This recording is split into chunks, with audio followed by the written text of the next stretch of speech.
Hello and welcome to Fire in the Belly. Today we have myself, Mighty Pete, and we're joined by Sharon Bannister. Good afternoon, Sharon. Hi, Pete. Thanks very much for coming on, Sharon. And tell you what, give us, who are you and what do you do? Ooh, now that's an interesting question.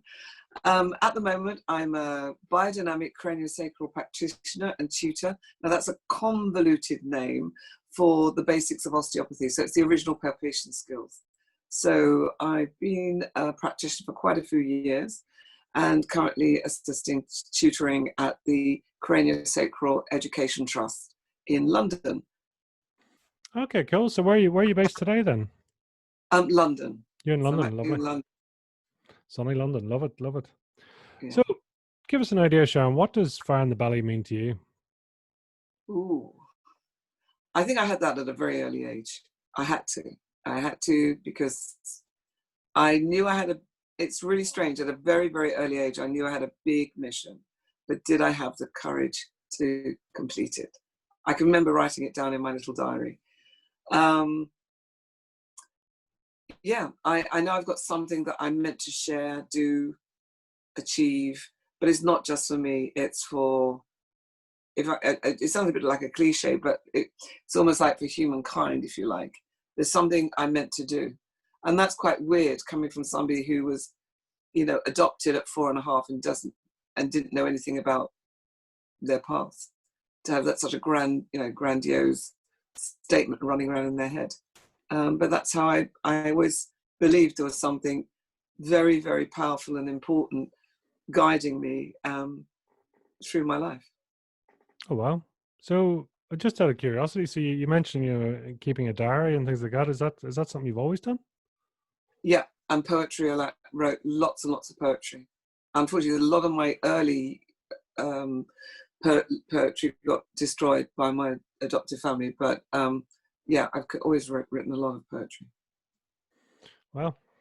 And observational comments, Yeah, fair play. So take us right back then. So where are you from originally then? And talk to us a bit about your background. Oh, I had a wonderful discovery because I recently did my DNA. That's how I found out my origins. So I'm a wonderful mixture of, let me get this right. I've got a lot of Sicilian in me. My father's African American. I'm part of the Bantu, Ashanti, definitely Bantu. My great grandmother is North American Indian. I've also got Russian Jew, Polynesian, and I've even seen pictures of my relatives in Polynesia. So I'm an incredible, and Norwegian, quite a lot of Norwegian. I think that's where my blue eyes come from. Yeah, it's really, really fascinating. But what I am, as far as the sort of general public would class me as, in the early 50s, we were called brown babies. And we are we're sort of the deposits left over from the military. So my father was in the American Air Force. He was stationed here in Kent, and he met my mother. They were madly in love, but in those days they were not encouraged to marry their fiancés, etc., etc., and especially if you were a gentleman of color. So it was very, you were called every name under the sun if you were courting a colored gentleman. Yeah, my mother was called quite a few horrible things, from loose woman, prostitute, whatever. But I'm a product of that, and I've got to thank her for being born, because at least I know I was conceived out of love. So that's a blessing to know that. Oh wow, fair play. So you're saying this was in Kent also, was it? Yes. He was stationed at Manston at one time. Oh wow, okay. And Yeah. then obviously your mother, where was she from originally? She was from her origins and family. When I trace it back, they were from London, but their father had moved down to Ramsgate, so they were actually living in Ramsgate at the time. So hence, her father was an engineer, I think, working on the planes. So then that's how she obviously got to the airbase a lot. Excuse me. So that's impressive. So you're born then in Kent, I take it, yeah? Yeah. Perfect. Okay. And then, so what's your earliest memory then? playing with other children in the children's home. I think my mother might have had postnatal depression, where she was definitely freaking out once she realized she wasn't going to be allowed to be with my father. So she kept on abandoning me, and eventually the police broke in and got me because I was again left hungry. So they had to smash a window, and I was put into care. She also drank heavily, I know that. And so my earliest memories will be playing with other children in a bigger home. And it was lovely. It was in Chislehurst in Kent. I think I even vaguely remember being taken from the home because I think I was very upset about that. And I think I wet myself because I was very happy. There was other children. It was a very well-run home. Yeah. And then I was adopted by an English family. So you're saying that was, you were 4.5 years of age then when you were adopted? Yeah. Finally adopted. Yeah. I was fostered out to quite a few people, and they hand me back because I was crying all the time because in those days they didn't do really good physio checks. So, you know, obviously had problems with my cranium, my head. And it's hard to tell if you don't know. So then eventually I was fostered out to this family who eventually adopted me. Wow. So do you know where that came from? You're saying you were crying all the time as a baby. What was it? Do you know? I was told that I was a battered baby, so I wasn't very well looked after. Okay. You know. There. And it explains a lot because people think when you get your papers from the adoption agencies or if you get interviewed, this woman was really worried about how I felt. And I said, no, it's a relief because now I understand why I don't like people so close up to me, you know, because you've got all those instinctive defense mechanisms to try and get out of the way, you know, so, and loud noises, you know, and things like that. So it's yeah. Oh wow, so that's all come from that, that sort of awareness of people being close and loud noise and all Yeah. that. That's a lot to learn. I take it this has all come later on in life, has it? That you've learned all this and awareness. Yes, I mean, I've obviously done a lot of work on myself, but one of the gifts that it can do is instead of using the things to survive, all the intuitive things that you've used as you've grown up, you can use it for the greater good. So you can use it to help students. I can walk into a room and be very aware of an atmosphere, what's really going on, subliminally. So then you can hold a neutral space and help people get the best out of whatever they're meant to be doing without even really. And the other good thing is if you do have a client that comes in that has post-traumatic stress and might have had quite a difficult situation they've dealt with, you don't have to go re-traumatizing a trauma and asking them lots of difficult questions. Just by the way they're presenting themselves, either verbally or physically, I know what's going on, and their body knows that I know what's going on. So it's like a mutual conversation going on subliminally, and then they relax because they haven't got to explain themselves. It's like when you join an adoption group, an adult adoption group. They're not very many, but if you're lucky enough to join one, the relief of not having to explain yourself, because everybody has been adopted. And they might have a wonderful experience and not a negative one, but at least they've been adopted, so they know the nuances, they know, the subconscious things that you're asking yourself. Am I safe? Will I fit in? Am I going to be rejected? All that kind of thing. Oh wow, that's quite fascinating. It's interesting you mentioned there, that sort of awareness. I mean, I take it, would intuition be quite a strong thing for you then? Very, very. We've all got it, but it's just whether you use it or not. It's like a muscle. Women tend to have it more than men. I suppose it's a nurturing thing, especially if you've got a child. Mind you, you've got three children, so I'm sure your intuition is coming up pretty strong. Looking after them. Being surrounded by sort of all women, I think I have to be intuitive whether I want to be or not. So, but no, that is a very interesting point because I've always said that women typically are a lot more emotionally evolved and intuitive than men. And it was interesting to hear you say that. Yeah, I mean, it can be that an accident can amplify the sensitivity, or, you know, when you hear people who've been in difficult situations when they're at war, you know, and they've suddenly intuitively done something. Well, that's not the brain, that's the gut, the belly brain, you know, and it's looking after you. You've got little antennas on every cell of your body, telomeres, have been looking after you and sensing everything around you. And you can sense from quite a wide space. So you can tell if somebody's got a gun to put to your back or just going to touch you, you know, so. And would you say your senses were heightened because of, you know, really your adoption and things like that in your Yes, previous life? Yeah. definitely. And that's would you say it's an identity thing or a survival thing, or where does that come from, do you Oh, think? no, it was a survival thing. Right. At the time, it was a survival thing. Okay. So you adopted there at 4.5. Take us on through then. Talk to us. What you were like as a kid. I was adopted by middle-class English family. It's quite common in those days to adopt, you know, multiracial children. I went to a very good school. I loved my school. But the hard thing was, as a child, you're never quite treated the same. So when you've got a younger stepsister, like half-sister, or not even half-sister, stepsister, you know, she's not going to understand why she's been given all the sweets from a grandmother and you aren't. And when an elderly, you know, like the mother of my adoptive father was saying, you can't have any because you're not a real daughter. I mean, it's cruel beyond words, but you just suck it up, you know, and you get used to it.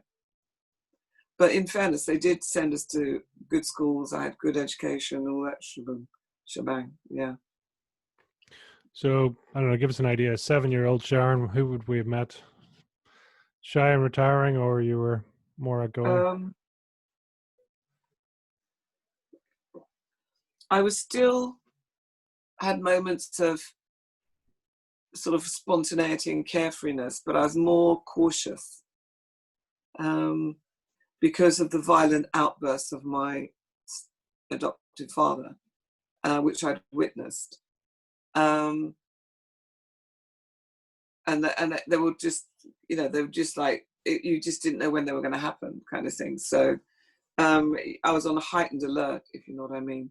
But when he was in a good mood, he was highly educated, an archaeologist, you know, gifted artist, gifted pianist, you know, all the things that you want as a child to learn. And he went to, you know, very good school and with famous people, you know, and but he had something not quite right, I don't know what, and he used to flip and he'd be incredibly violent, you know. So it became like I remember writing as a child, it was like a battle zone, you know, and it seemed to happen on mainly at the weekends. And so I try and make sure that I was on my paper round so that I'd miss the worst of it until he'd calm down, you know. But it wasn't always possible, you know. So unfortunately, it was quite a roller coaster. Would that have been directed at you or everyone, or just in general? It was directed at everyone, but a lot of it was at me, especially when I got older. Yeah, it was a lot more at me. But he, you know, he was just violent. Yeah, and I used to irritate him, I think, because on more than one occasion I've stood my ground and said he's hit me very badly. And then I'd stand in front of him and he'd say, you know, what are you doing, girl? And I said, well, I'm offering the other cheek. That's what they say. And then I quote the passage from the Bible. And then he sort of snap out of it and he'd go, oh no, it was only theatre. I thought, theatre? Wow, okay. Yeah. So yeah, there's some pretty grim things. Yeah, you get through them. You mentioned the Bible there. Is religion being a strong? He was an evangelical minister as well. So, Okay. and he knew his stuff. He had original Aramaic documents. He could read Aramaic. He was a scholar, you know, so he had original copies in Latin and Greek. He had great he had great amusement with. He was the type of gentleman who would put his jacket on to answer the front door. Yeah, and then you'd have a Jehovah's Witness who didn't realise what they're letting themselves in for. So he'd say, "Oh, do come in," and they start doing their thing. You know, oh, spiel. And he says, "Oh, just a minute," and he'd go into the study and he'd pull out the original copies. He said, "Do you read Latin, or do you read Greek, or do you read Aramaic?" Well, in the original version, and they just, you know, floor them. And I think they must have put a hex on our doors. They never came back. You know. But yeah, those moments were brilliant. You know. So then you had you had a sister then, or an adopted sister as well. Any No, other? it's a classical thing. They adopted me after losing a child, and then 18 months down the line, they had their own daughter. So like 2 years down the line, they had their own daughter. Yeah. So you were, well, you say classic. Why is that classic, if I can ask? well, it's a very common thing when people relax in a relationship, you know, when they've been striving to have a child or they've had difficulty conceiving, they might, you know, go to adopt, and then, you know, the lady will feel pregnant because they're not stressed, because stress will stop anybody getting pregnant and conceiving. So once you take a stress level away, or, you know, distract the stress level, then they usually fall pregnant.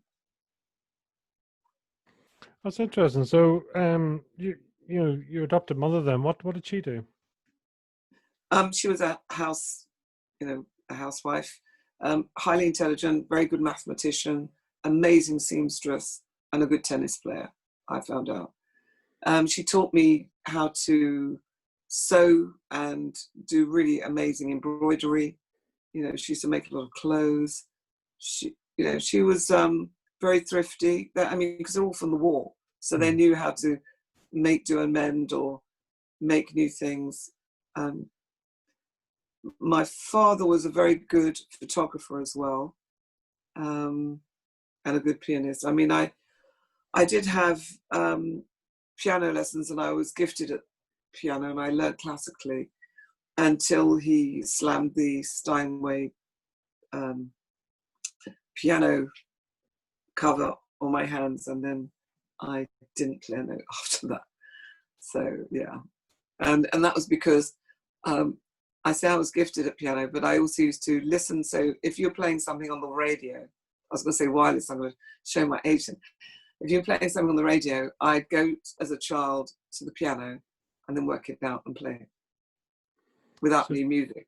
So listening by ear then? Listening by ear.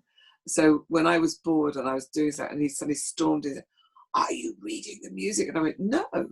And then he just lost it. He just had one of his rages, and luckily, I don't know how he didn't break all my fingers, but luckily, you know, I must have, you know, it was just, it was an awful thing. Where did that come from? I mean, I mean, that's a talent to be able to listen to music and then, you know, replay it. When I finally made contact with my biological family on my father's side, before I actually saw them, I had a telephone conversation with a cousin, and she said, like, "I don't know so much about your father, but I'll tell you what I do know." So I said, and in the conversation I asked, "So, does anybody play piano by ear?" And I heard this, I had to take the phone away. I heard this scream down the phone, "Oh my God, your father and Uncle George," you know, and that was, you know, and he was a gifted classical pianist, self-taught. Now, for an African-American gifted classical pianist, listen to classical music all the time, you know, gifted artist, gifted scholar. He was a staff sergeant in the American Air Force, which is quite something for an African or African American. Do you remember your father at all? Your biological father? I never saw him. No. Okay. Well, he saw me, but I don't remember him. Mm. I don't remember him. But that's some skills he had, you know, obviously, and Yeah. As you say, to be of color and that age and in the army and everything else, Well, it's quite well, something. I think the way that the generation then used to do it, especially if they were scholarly and in the university, because remember it was coming off of Vietnam as well afterwards. They were doing Korea at the time. If they wanted to get on in life, they wanted, to go to university and stuff. They all went to university, but then you joined the forces to get more other skills. That was your way forward. But at the when I found out about my ancestry from my father's side, I was shocked and blown away to discover that they were incredibly affluent, incredibly intellectual. One family was the Berries. I'm evidently related to Haley Berry, supposedly related to Charlie Chaplin via our grandmother. And they were master masoners, master builders. They built most of Youngstown, Ohio. And then they intermarried with another family, the Stewart family, who were professors, doctors, first African-American to sit the bar, yada, yada, yada. The governor of the state used to come to their weddings. And when there was money put aside to build the university, it was given to my ancestors and not to his white colleagues, because he trusted my ancestor to do the job, which he did. He did the university, built the university. So incredible stories. And evidently they used to, one of the first families to have a motor car, and they had a hidden area in their very luxurious apartment, and then they used to still smuggle people across the border, because Ohio is not so far from Canada. Mm. So they used to smuggle people in their motor car, because some of them could pass as white. Not all of them, but some of them could pass as white. Wow, what a heritage. Yeah, and it was fascinating. I mean, it blew me. I was in shock when I heard all this, and I just thought, I feel I'm something from somewhere, but you just don't, you've been living 62 years believing that you're going to die, not ever seeing a picture of anybody that looks like you, and then suddenly to be presented with so many amazing stories and pictures. I've got pictures of relatives that look like me. It was amazing. It almost made me, the only way I can describe it, it made me feel like I was here on planet Earth for the first time. I actually had a right to be here. There was like, I'd arrived, because there was nothing really of me, of my identity, of me as a person.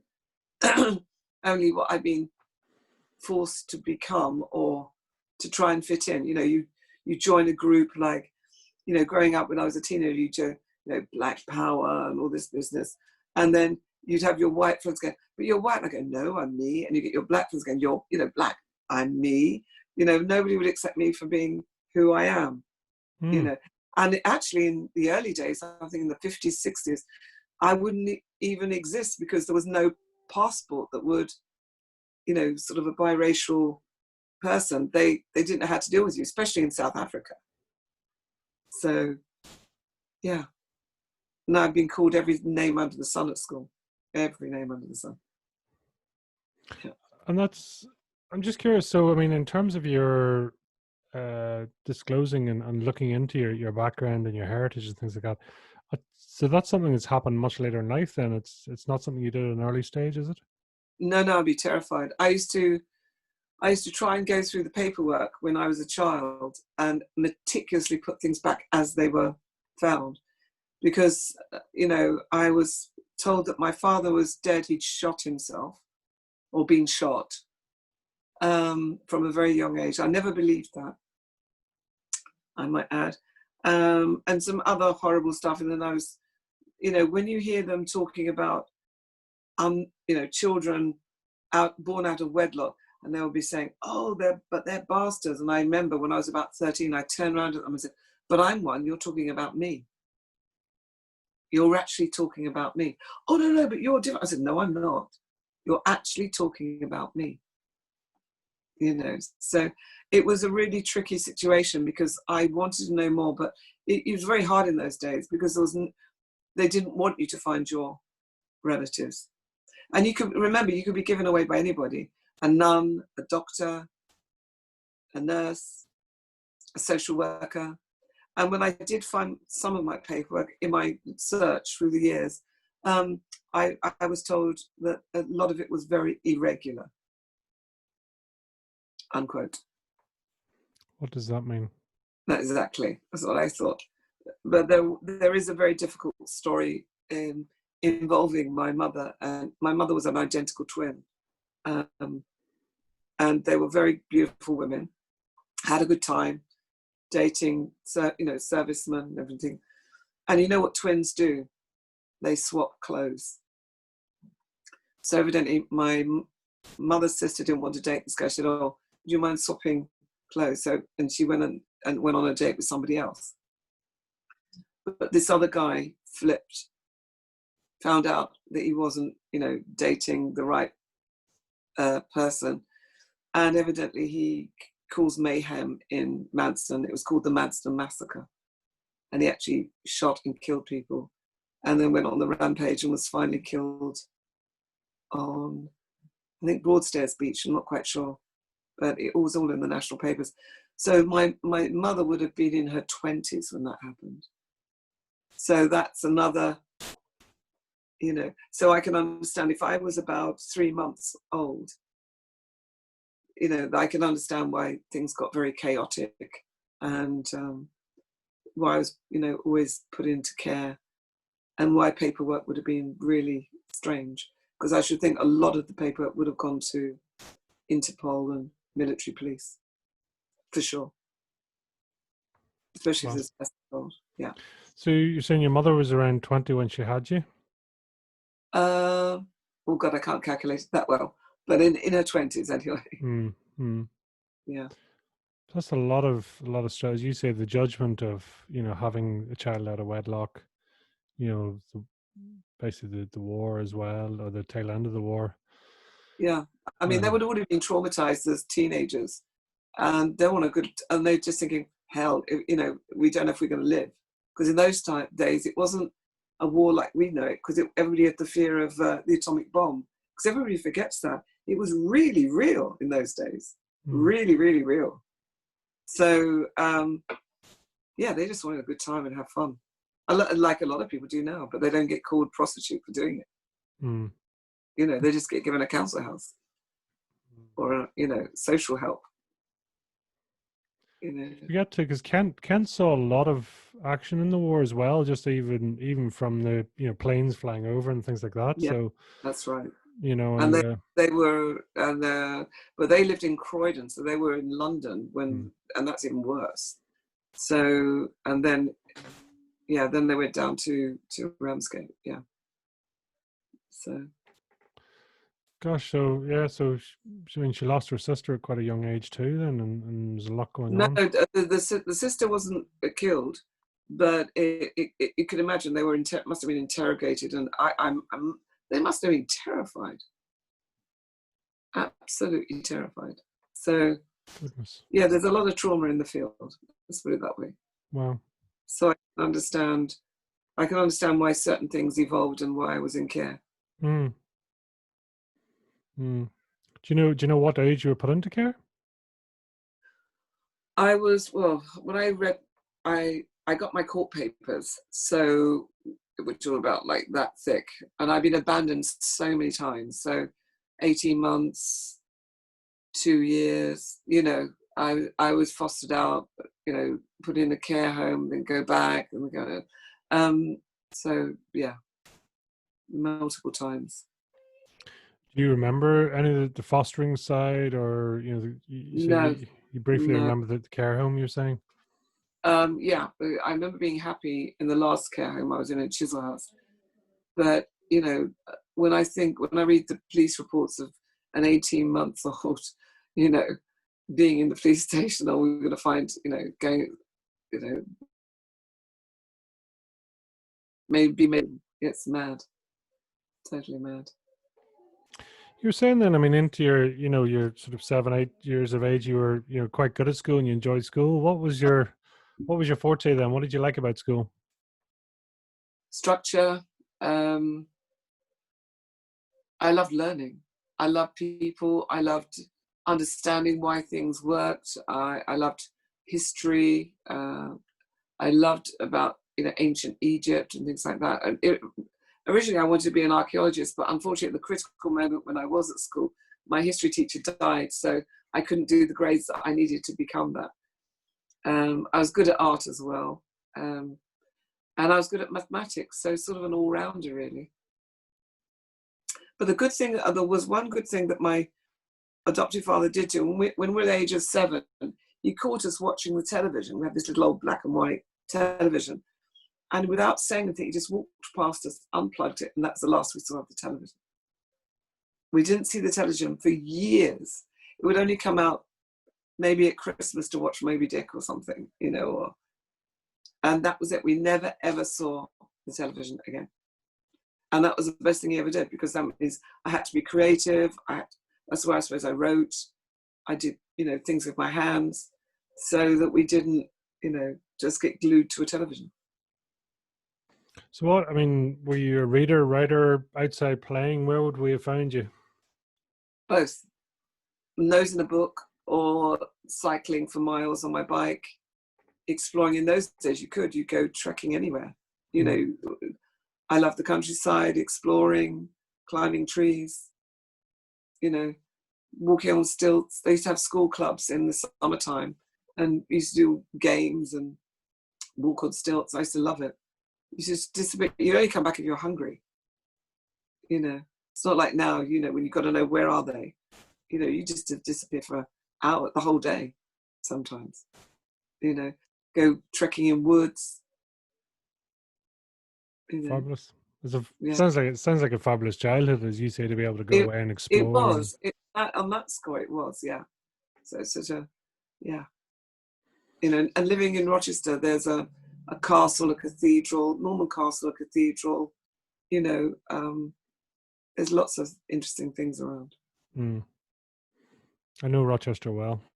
Oh, okay. It's it's a lovely part of the world, it really is. So tell us then, into secondary school and things like that, what was that like for you? And secondary school was a revelation. I loved it. Secondary school was an all-girls school. I was highly academic. I was sort of kept back at first, and I don't know quite why, and then I was shifted up a grade. So I was learning German, and then I had to learn French, so that was a bit of what is going on here, but I do love languages anyway. I had very good tutors, very good art tutor, and that's where I also got into theatre, and we had very good sports. So we'd learn sailing and canoeing, rock climbing, and fencing. And luckily for us, one of the tutors was in the English fencing team for the Olympic team. So she brought fencing to the school. And even though we didn't have all the posh equipment, we'd make the trousers out of bed sheets, and I'd be doing fencing in bare feet sometimes, because we didn't have the special shoes that you're meant to wear. They're not plimsolls, but they've got special soles. They invested in 2 electronic kits, and we started training in fencing, and I loved it. EP and foil. Within 3 months, we went to our first competition, and we wiped the board. We were Kent Junior champions, and that was amazing. That was just an amazing experience, because it's all about skill, etiquette, and calmness. And I remember one girl was so angry at me for beating her on the piece. I think she was from Benidorm. I can't remember. It was a very posh girls' school. And her master was a French master, an EP master. And he was like saying, allez vite, and all this business.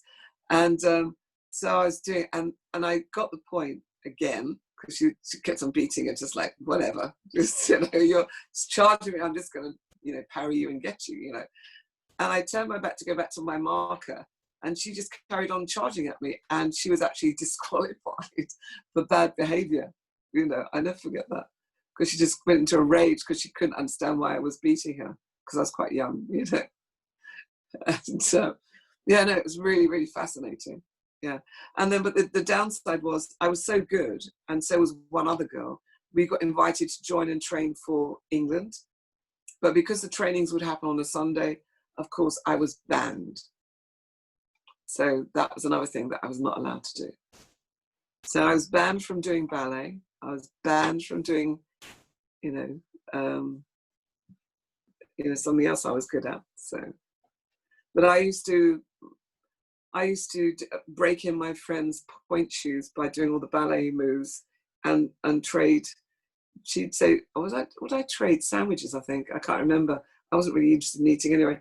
And I'd break in her ballet shoes for her and she'd teach me all the point work, you know. And I used to break my shoes doing point work. They still wouldn't take me, you know, even though I had natural feet for ballet. It's really funny. Wow. Yeah. And you were saying banned from ballet, was that because of Sunday or what?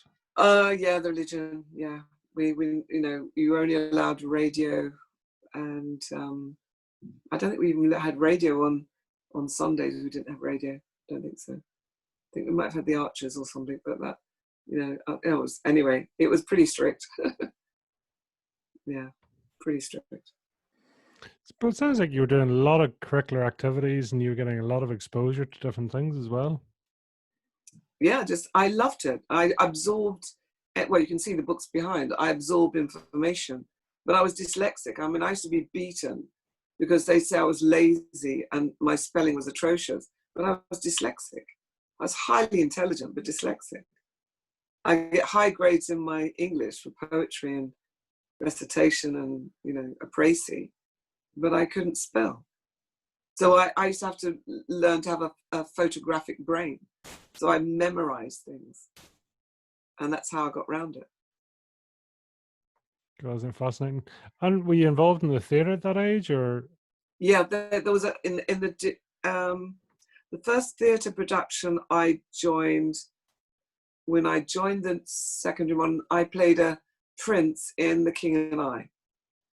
And that was great because our skin tone was perfect anyway for that. And I remember my mother used to cry trying to get the pan stick off because you'd be stained up. And they were very good productions. I mean, they used to have gala nights and everything.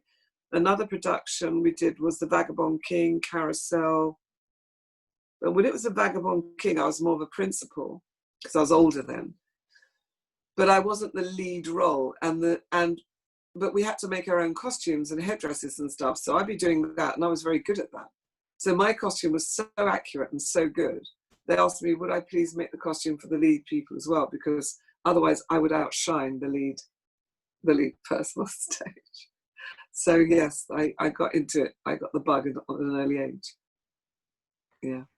That's fascinating. You were saying there in terms of, you know, having that exposure and that creativity, but also, I mean, are you logically thinking? Because, you know, it's interesting you mentioned languages, but then also mathematics. So it suggests different brain types. I'm one of those people, when I have to, I will be very logical.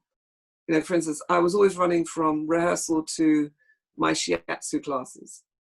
You know, when I started. So how can I put this? As I grew up, I didn't really have an opportunity to use my creativity. That was blocked. They wanted me to go to tech college and be a computer thing, and I didn't want that. But I went to art college, and then we had to do job placement. So I got a placement in Liberties of Regent Street. Well, after the 6 weeks, they thought I was a member of the team, so I got offered a job immediately. So that was really funny. And that's how I started.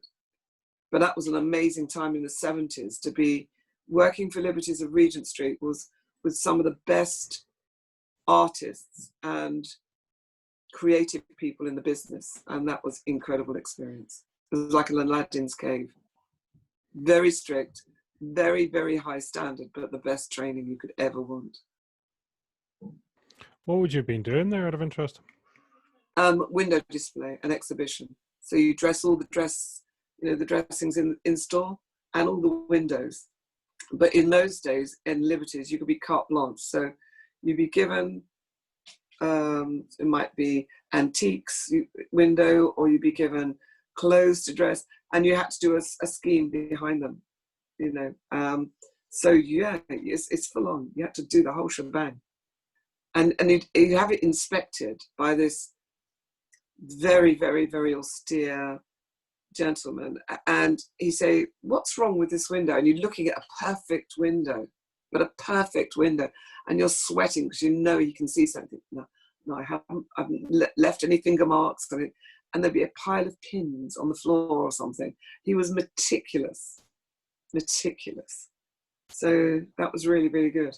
That's how I learned to do things properly. That's quite.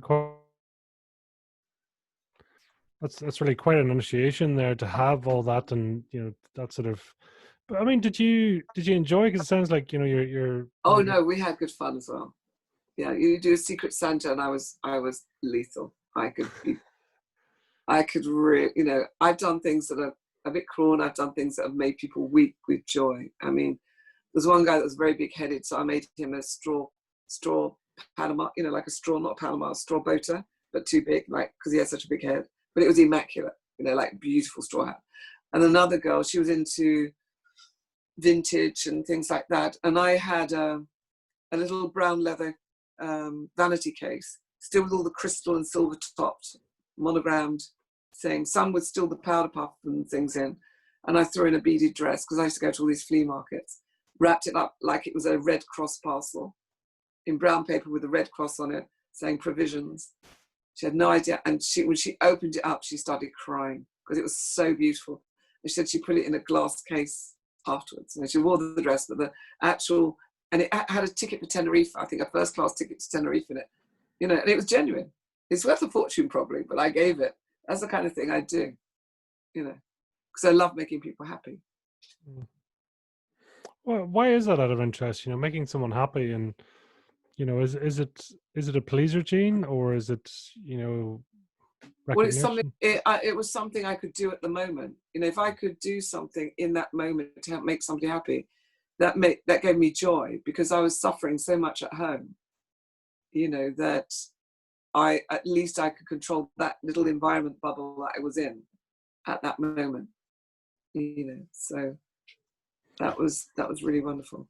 So it's almost like it was a reprieve, or it was a chance for you to actually express yourself in a different way. Yeah, and also I had you know, I had colleagues who really respected me and valued me, so that was really good. Hmm. It's quite interesting that we're saying almost, you know, you talked about, you know, you know, intuition, your awareness, you know, going through there, that, you know, your creative genes coming out, and then the theater and things like that, and languages, you know, your ability to actually communicate, but also to present a show or to present something as well. There seems to be a bit of a tie between them all there, if I've understood it correctly. Yeah, but I never used them. I didn't get a chance to use them till much later, you Mm. know. But you know, but before all that, I was very successful in the West End, doing creating very good teams, you know, being headhunted by different department stores, until I landed myself in Selfridges in the 70s. And fortunately, I was in Selfridges, and it was only because I'm only alive because I live so far away that they let me go early, when we just dressed all the Christmas windows with all these antiques, and we'd use this special machine that does fake cobwebs. So you just got, it's like a glue gun, but it spins on a fan, so you can make these cobwebs, and then you dust the cobwebs. You know, you dust what you've done, so it looks like cobwebs. And we've done the whole Dickens run of windows with antiques. And in the 70s, it was blown up. And I'd left half an hour before they did it. So I thought I heard this weird noise when I was on a bus going down to Victoria. Didn't think anything of it. Got home. And then when I came back into work the next day, well, then you realise that's what had happened. And luckily, we'd more or less finished the windows, and all my colleagues had been in the Bunch of Grapes, which was a pub at the side of Selfridges, And the landlord, luckily, had just locked the door, not let anybody out, because it's not the blast so much, it's the glass and marble coming down that was, and it took out from Marble Arch down to Bond Street, more or less, the whole of Oxford Street went. And that was hardly anything. So I thought, do you know what? This is incredible. This was only, whatever it was, pounds of whatever it was. And you think in the Blitz, what was be hitting London on a daily basis, it just beggars belief, how they survived. So, yeah. You kind of have this, you always seem to be around these large events and things like that, I don't know. It was the times, and then I was, I tend to be walking away from the situation. There's 3 other occasions in London when I'm luckily walking in the opposite direction I've been told, and then a smaller bomb goes off. That's what it was like, and that's why I ended up thinking, do you know what? I'm so stressed. I'm not going to work here anymore. I worked for Wallace Fashion Group, and I used to be flown everywhere, which way and what, sorting out their problems. Flown to Belfast in the Times. Try going through with factory packed goods. I was body searched about 9 times, I think, and they were sweethearts. I mean, we got to the shop. I mean, it was amazing. I had an incredible time, but it was so nerve wracking. And I just thought, you know what? I need time out here. And when I got pneumonia, I just thought, I need time out. And I had friends who'd set up a private inn in Portugal. I thought, I'm going to go and visit. They've always keep on inviting me. I'm going to go and visit. And that's when I took off for Portugal. So. Fill us in a wee bit there. So, I mean, you came through school. I mean, what did you want to do and what did you do? When did you come out of school and what did you end up doing, first of all? You straight into that placement? No, I went to Medway College of Design. So I got honours in design. I was too young to do the foundation course. So I went into exhibition and design. So I could put anything on a wall, off a wall, create a set. Yeah, that's what I did. So it was always on the design side. So, or did you go into art, or was it specific? I used to do a Saturday class for art, but I didn't really get a chance really much to do my own painting. But yeah, and then I did a bit of Actually, I did do a bit of modelling for the fashion part of the university, the college, because I seemed to have the right shape. I was in a perfect shape for modelling or whatever. But it was very hard because remember, I wasn't allowed to wear makeup. They were very strict, so it was like having a dual life, So you sort of have this secretive life. I'm sure it was almost like a relief for you, was it? Or was it yeah, but it's very stressful because it's almost like you're you're having to be a chameleon and change. It was tough at times. What's that? To be a good liar, you have to have a good memory, as they say. Oh yes. Oh yes. So through then the Medway College, where did you go then? Oh, that's when I was invited. That's when I did the work placement, and I was given a job immediately. And from then on, I was headhunted. I was never out of work. So did you move up to London then, or were you commuting backwards and forth? No, it's commuting backwards and forwards. I didn't get married till I was 18. I literally had to do that really to save my life because I don't think I could have been much longer in that house. So I got married to an Anglo-Indian and moved out of the house, but still lived in the Medway towns and still commuted up and down to London. Wow. How did you meet your husband? On the train. We used to commute together for a long time. It was a toss-up between him and somebody else. The other guy was waiting for him to ask me. I knew he fancied me, and he was lovely, and I really wanted to go out with him. But I thought I was brought up like the man asked, not the woman. And then when my husband asked me, I just thought, well, okay, because I can't wait forever and ever and ever. I always think, even now I look back and I think, what would it be like if I had gone with the other guy? Isn't it funny? Yeah. It's like a bit of a sliding doors moment. Absolutely. Totally. You got it. So tell me, I mean, in terms of the the window dressing side and all that, I mean, what is it that really sort of inspired you so much and made you so good at it? I had a knack of knowing what people wanted to see.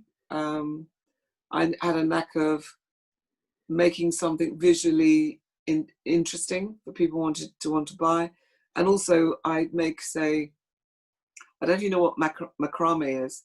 It's like, it's when you weave, say, ropes together, and if it's a big one, it'd be ropes, and you might put wooden balls on. And so you make it like a design.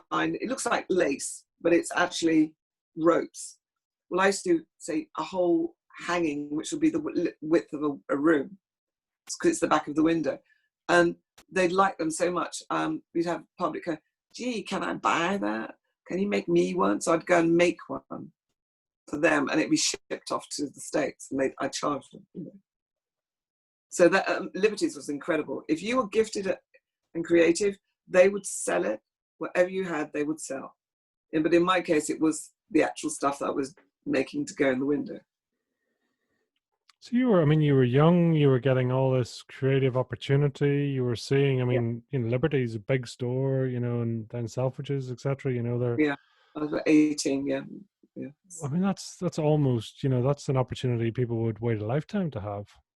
yeah, yeah. But I had a couple of funny moments in Selfridges where I used to be much more clipped with my speech and very proper, and I wouldn't swear. And when somebody was about to hurt themselves on the top of a ladder, I said, "Oh, do be careful." And of course, it didn't work, and he got very hurt. So they had to teach me how to swear, and then they'd try and get me to say the F word. And I go, "Oh, F off," like this, and they'd be crying with laughter, like crying with laughter. I don't have any problem now, but anyway, but things like that, yeah, it's very funny. Or we'd be doing "Hey Big Spender" with Christmas garland going down the escalator, mad. We do crazy things in Selfridges. Oh wow, it's great to have that sort of theater, and that's Yeah, all going with it.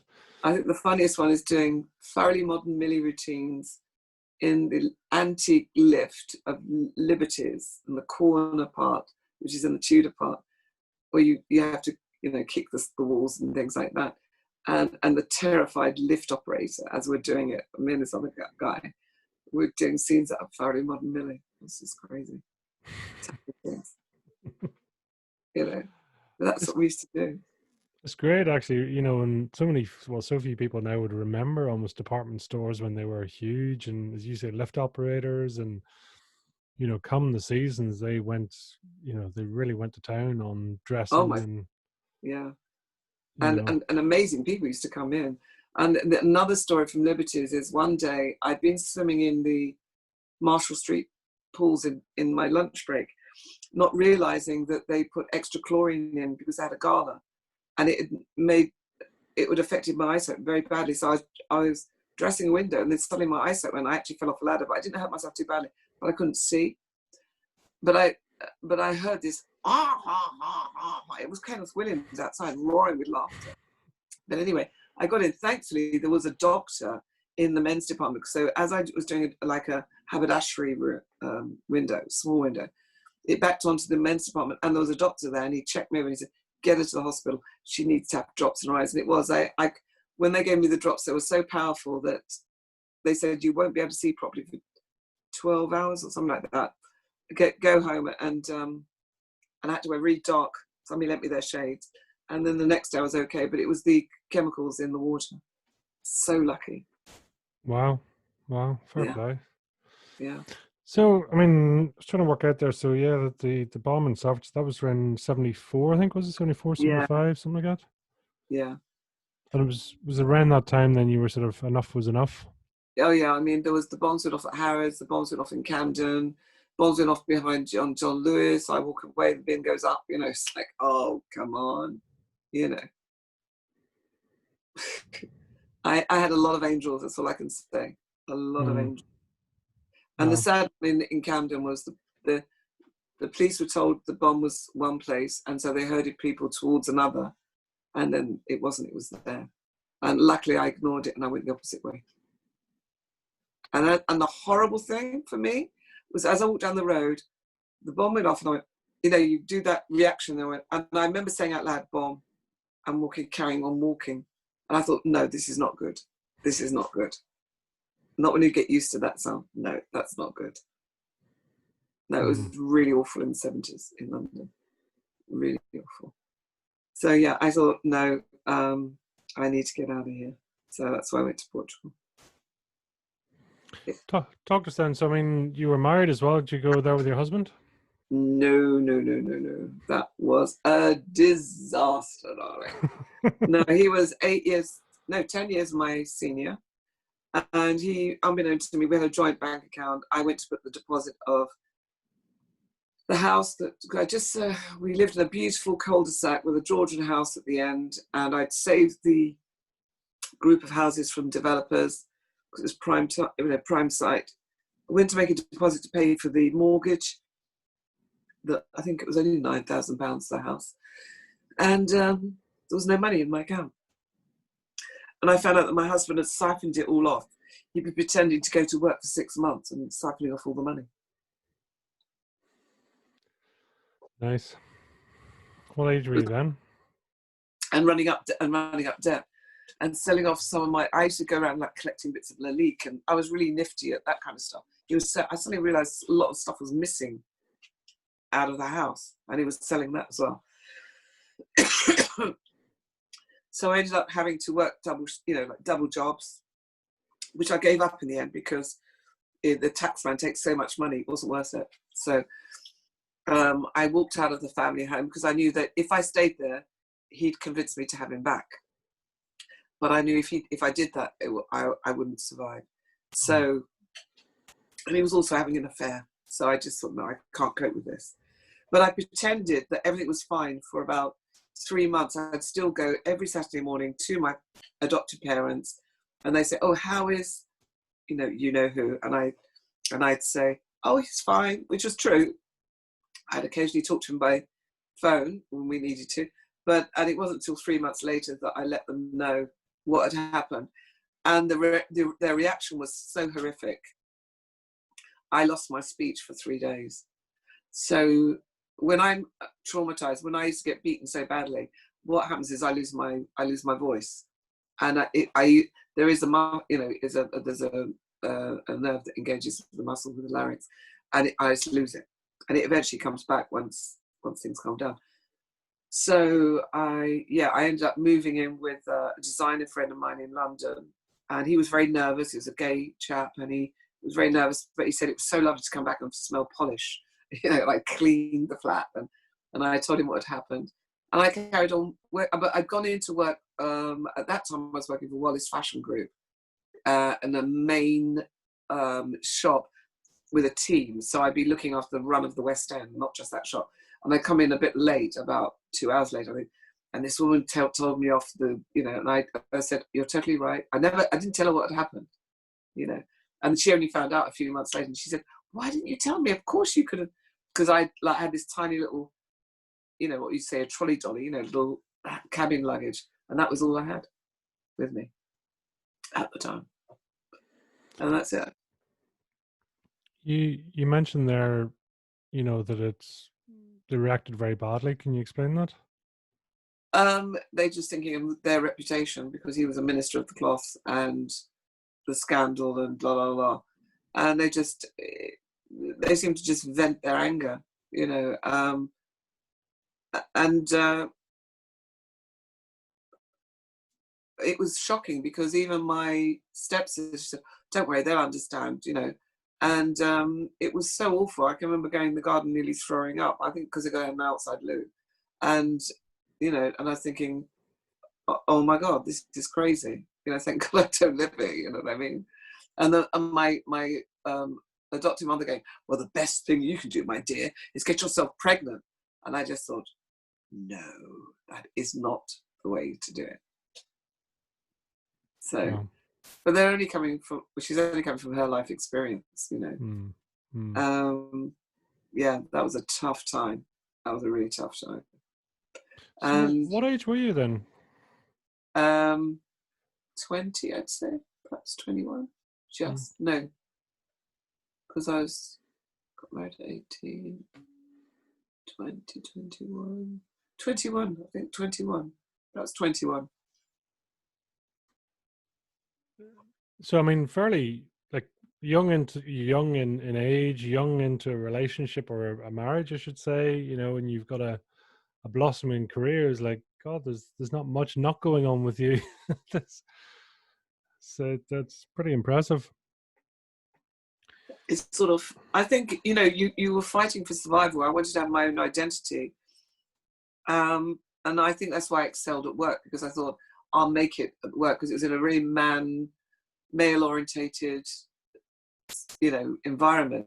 So I got to the top, and then the next position was a really big one. And when they didn't give it to me, I just thought, do you know what? That's cool, because I'm gonna leave London anyway. You know, I had to hand my notice in 3 times. They refused it. They said, but the whole department will fall apart if you go. And I said, well, you should have thought about that when you didn't give me the job. So you made your choice, you know. It's interesting for you to say that about your identity. I mean, you know, were you at all, I suppose, right back to your adoption and things like that? I mean, was that ever coming into play at all? Continually, I was made to feel that I was told I was nobody, a gutter snipe, as bad as my mother. You'll never come to anything of value, every negative thing you could possibly think of. At school, I'd be chased. The guys, the boys would put a live banger, fireworks in my, so I was terrified of fireworks, in my pocket, which I managed to throw out. I was the only person of semi-colour, I suppose, because I'm, you know, dual nationality, but there was no other person that looked like me in my school. And not until my secondary school, in my second to last, was it my last year? No, second to last year, there was one other Caribbean girl that they sat me next to. And I thought, why have they done that? You know, so, you know, yeah. You had to be awake and you had to be constantly defending yourself, didn't you? Yeah, totally, all the time. Yeah. All the time. You know, and, you know, for me, the local, I don't know how to put this, everyday girls that were from like the council estate, because I spoke correctly. They were picking on me. But I didn't take it lying down. And I made sure I wasn't caught. So when they went for me and ganged up on me in a classroom, I went at them with a chair. It was like 6 of them. I went at them with a chair. Somebody called a tutor. They all scattered the 4 winds thinking I'm going to be caught, but I hid and then jumped out a window once the tutor had gone. So they all got caught. I didn't. That's the difference. You know, I play it all out. That is a problem as well. So if somebody's made a mistake of attacking, as they did, my friend and I, when we were walking up to a gig at the college, the art college, I jumped on this guy's back. Luckily, I missed his eyes. I got his nose. All I'll tell you is one was throwing up and ended up, they had to go to the hospital. And I got my friend to the college thing. Then what happens is she was in pieces. We sort her out. And then 3 hours later, that's when I start shaking and somebody has to give me a drink. You know, I can deal with it at the moment. And then 3 hours later, I get the shock. But no, I'm a fighter. I was going to say that gene, that survival gene, is fairly strong within you. Absolutely. I think it's genetic, because if you think of the brutality that must have gone on for my ancestors, especially the female line, I think they must have suffered terribly, because it's bad enough in England the way that women were treated. So if you get it into a multiracial, where the colour of your skin means you're a second-class citizen and you don't have right to this, that, and the other, that must have been pretty traumatic. And especially when you did have a lot of affluence, and then suddenly the apartheid situation in America gradually took all that power away because they confiscated all the lands and properties and la la la. you know. That's, well, I mean, I can see now almost why you would enjoy fencing. It was the opportunity to, Yeah, yeah, no, you have to be calm. You can't be. You yeah, can't be. You have to have, like, you. It's almost meditative. You have to mm, be calm, you know. And that's why I studied Aikido for 15 years. Later on, I didn't start until my late 40s. Is because I wanted to learn a martial art that used the energy of the aggressor to get them out of the way safely if possible. But if they're going to be stupid enough to come at me hard, they're going to get hurt. But I'm not going to get hurt. You know. So. well, and it's so telling almost that, that you've had to use the energies of those around you, but, at your own way. No, it's But super interesting. no, but I love life, and I respect life, and I Mm, respect other people, and I'm fascinated by different. I was always fascinated by different cultures, so I loved going to, a Greek wedding or a Jewish wedding, or, it fascinated me. And even when I was at school, when I was 30, actually I think I was 13. A girl who was Jewish taught me the old Yiddish wedding song, Hava Nagila. And I could sing it perfectly, and I loved it. I just thought it was great to sing a different language at that age. I just love languages. it's fascinating. So I mean, you had French, you had German, there's other languages as well from school, had you? Not from school, but once I started traveling, I mean, Portuguese was the funniest because, oh God, no, it sounds like Russian. It's really weird, especially from Portugal, not Brazil. But eventually I had to speak Portuguese, and I learned Portuguese. But before that, I studied a little bit of Italian. So I can understand Italian. Obviously, I understand French and speak a bit of French. So if somebody was speaking French, I could translate it straight away into Portuguese and translate live. Wow. But written, it's a different thing. Written, I make terrible mistakes because my spelling would be terrible. But hearing it is no problem. Hmm. Similar back to the piano really, isn't it? Your Yeah, ability to absolutely, absolutely. remember. Just I understand because I'm dyslexic myself, so I understand that Okay, it's yeah, by all means, tell me, but don't ask me yeah. to write it or read it, but yeah. Because even when I got to look after a yacht and I was being taught how to sail, I'd watch, and I'd go out sailing with other people, watch what to do, and then just do it. They'd give me books, I'd skim it, and I go, yeah, whatever, and then put it down, and then just do it. And Hmm. obviously you make some mistakes, but you just learn the hard way. I invited all the really good skippers to just, because it was a racing yacht, they wanted to take her out. It wasn't stripped out, it was their second yacht, so you still got cabins to sleep in.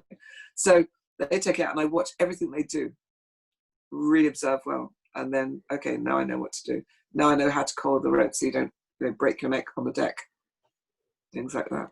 So it's the old thing: if you wanna show me or you wanna teach me, show me. Yeah, Well, yeah. so 24, you've arrived in Portugal. You're just needing a change of life. Take us through what happened there. Well, first of all, I went to Morocco. I went down to Morocco because I was invited there and had a great time in Morocco. um, I stayed in, was it Azila? It was outside Nouassa Casablanca anyway, with friends who worked in Royal Air Maroc. Um, Very interesting. Obviously, I went very dark because I was in a lot of sun and had some escapades in the souk and wandering off with this juju man doing all this stuff around me. And I realized it must have been very dangerous, but at the time I just thought, this is cool. I was looking for river pearls. Anyway, cut a long story short, I was in a cocktail party being held in this very lovely place by the beach. And this woman, I think it was an ambassador, was it ambassador's wife of Austria? Anyway, was somebody, diplomat's wife.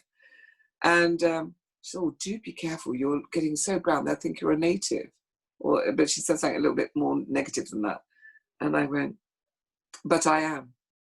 And walked away with my martini. And she nearly choked. I love doing things like that. I love it. Just waking people up, don't presume. Don't presume. Because I just thought I just felt like shocking because she was so arrogant in her, like, oh, do be careful. So I thought, no, no, no, no, no. I'm not going to let you get away with that. And that, then saying it in the best quality English really floored her. You know, I just loved it. Loved it. I love fighting for injustice. I'm terrible like that. That's good. I mean, it's interesting because you have that strong gene, it seems, within you, that whether it's injustice or judgment or something else Yeah, that really seems to spark you. yeah, yeah. And it's ingrained. I don't know where it comes from yet. I will find out, obviously, as I learn more about my family. Hmm. But yeah, it's very, very strong. And I think it is genetic because my reactions to some kind of authoritarian things as well. So yeah, that must be genetic, definitely. Wow. So Morocco, then, how long were you in Morocco for? It was about 3 weeks, I think. But then what happened is, as I got on the plane to come back, I left my ticket.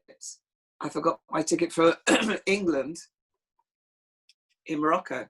I forgot my hand luggage or something weird like that. I can't remember, but definitely with my ticket. So I arrived back in Portugal where my friends were, because I'd got to buy a full new ticket. And they said, "Well, look, we'll buy the ticket for you, but if you've got to buy a new ticket, why don't you hang out and just at least see a little bit of Portugal?" I went, "Why not?" And then 5 years later, that's how it started. But I lived in an amazing environment. I lived in Sintra, which is just outside Lisbon. It was just below the Hotel Setiage, which was like an amazing palatial place. Our neighbors were the Rothschilds. They had their like summer home. And it's where Portugal used to be where all the elite from Europe used to party. So then if you went to Sintra, they had all these beautiful old houses. And I lived in one of those old houses with my friends who turned it into a private boutique, what you'd say a boutique hotel at the time. So we had some very interesting guests. And it was great fun. I mean, we had, so I'm trying to think of people that people would know. You wouldn't know Kushi so much because that's the macrobiotic king that started all that system off. But Wim Wenders stayed. Jean-Paul Getty, he was an alcoholic by then. But I took him clubbing. That was good fun. We got rid of his minions, and my friend and I took him clubbing, and just seeing him relax, and because people didn't know who he was, because his hair was slightly long, so it hid his ear. But I felt really sorry for him because I thought he must be so unhappy because the trauma he'd been through. So I had a really interesting time in Portugal. And then I met somebody and went to live with him in the centre of Portugal, the centre of Lisbon. And that's when I started to study, ballet and do modelling and things like that, and film work. So you were in your late 20s at that point? Mid-20s, yeah. Well, so talk to us. Ballet, movies. Loved it. Ballet class, I trained with people at the same complex as the Gulbenkian Ballet. A lot of my friends were in the Gulbenkian. I did actually do an audition to join the company, but they're only allowed to take so many foreign dancers. And I was on the borderline. Later on, many years later, I met the director, George, in a bar in the Algarve, and he said, "You would have been a very good dancer, but we couldn't take you." And that was really good just to hear that. That was really great. So I studied there, did bits and pieces of modelling, and then I got to do adverts. It's hysterical doing Portuguese adverts for Knorr stock cubes or Sealy beds or whatever. And I've done it in one take at one point. The Knorr ad I did it in one take, but the guy said they won't believe it, so we're going to waste the film. So I said, okay, we just have fun. And then they had to overdub my voice because I didn't have equity card, but I used to get loads of work. Doing, what was the film called? It was a German film. Felix Krull was one of it was like a Merchant Ivory film type thing, all in Edwardian dress. That was good fun. I've got loads of work on that. They said, oh, can you ride a horse? I went, yes. And I went straight to my friends and said, got to ride a horse, teach me. So I went to the jockey club because I had a horse there, and they taught me how to ride. And then they told me I have to ride side saddle. But in the end, they got me riding in a carriage. So that was all right. But I'd do anything. If they said, if they said, can you do it? I'd say, yeah. I was a devil. That's great. I mean, that can-do attitude of very much yes and find out how to do it. Yeah, that's what I'm like. Yeah, muddle through. Watch other people muddle through. It was really good. And at one time, my lawyer came up because I was doing my divorce by that time, and they were trying to get him in the film. I said, "You can't have him. He's my lawyer." So it was really funny. So. Yeah. I mean, what great exposure. I mean, it must have led you to a very, very sort of eye-opening lifestyle, to have all. It was privileged. I mean, I lived in a beautiful apartment. I was hanging out with the jet set. We'd drive down in convoy to the Algarve, and it was like count this, that, and the other. Nisha Cabral, he was like a top Formula One guy. And I learned a lot of things. And everybody, wherever we went, they knew they were going to make money, because if we were there, we'd create an amazing atmosphere. So people, and there'd be like a following.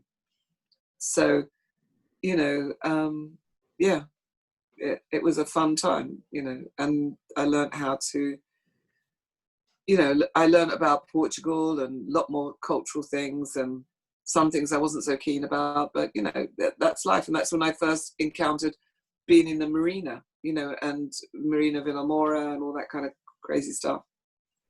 So, and I loved the Portuguese food, beautiful places we used to go to eat. Well, you were saying that, I mean, way back, you talked about you being, with that intuition and almost being able to read energy. Is that something that you've always kept with you? And is that sort of... Yeah. And it gets amplified depending on the situation. So, and also, luckily with craniosacral therapy, it's almost like I'm a transformer, so that the healing potential of the body can be ignited and reminded of its potential. But I'm sort of like the jump lead. So my hands are like the jump lead. So I'll hold a neutral space, but it's almost like there's so much potential for healing around a person, but they might not be ready to absorb it. It might be too much of a shock for their system. So you sort of filter it slightly, if you like, sometimes, but in a neutral way. So you're helping the body to re-engage with its healing potential.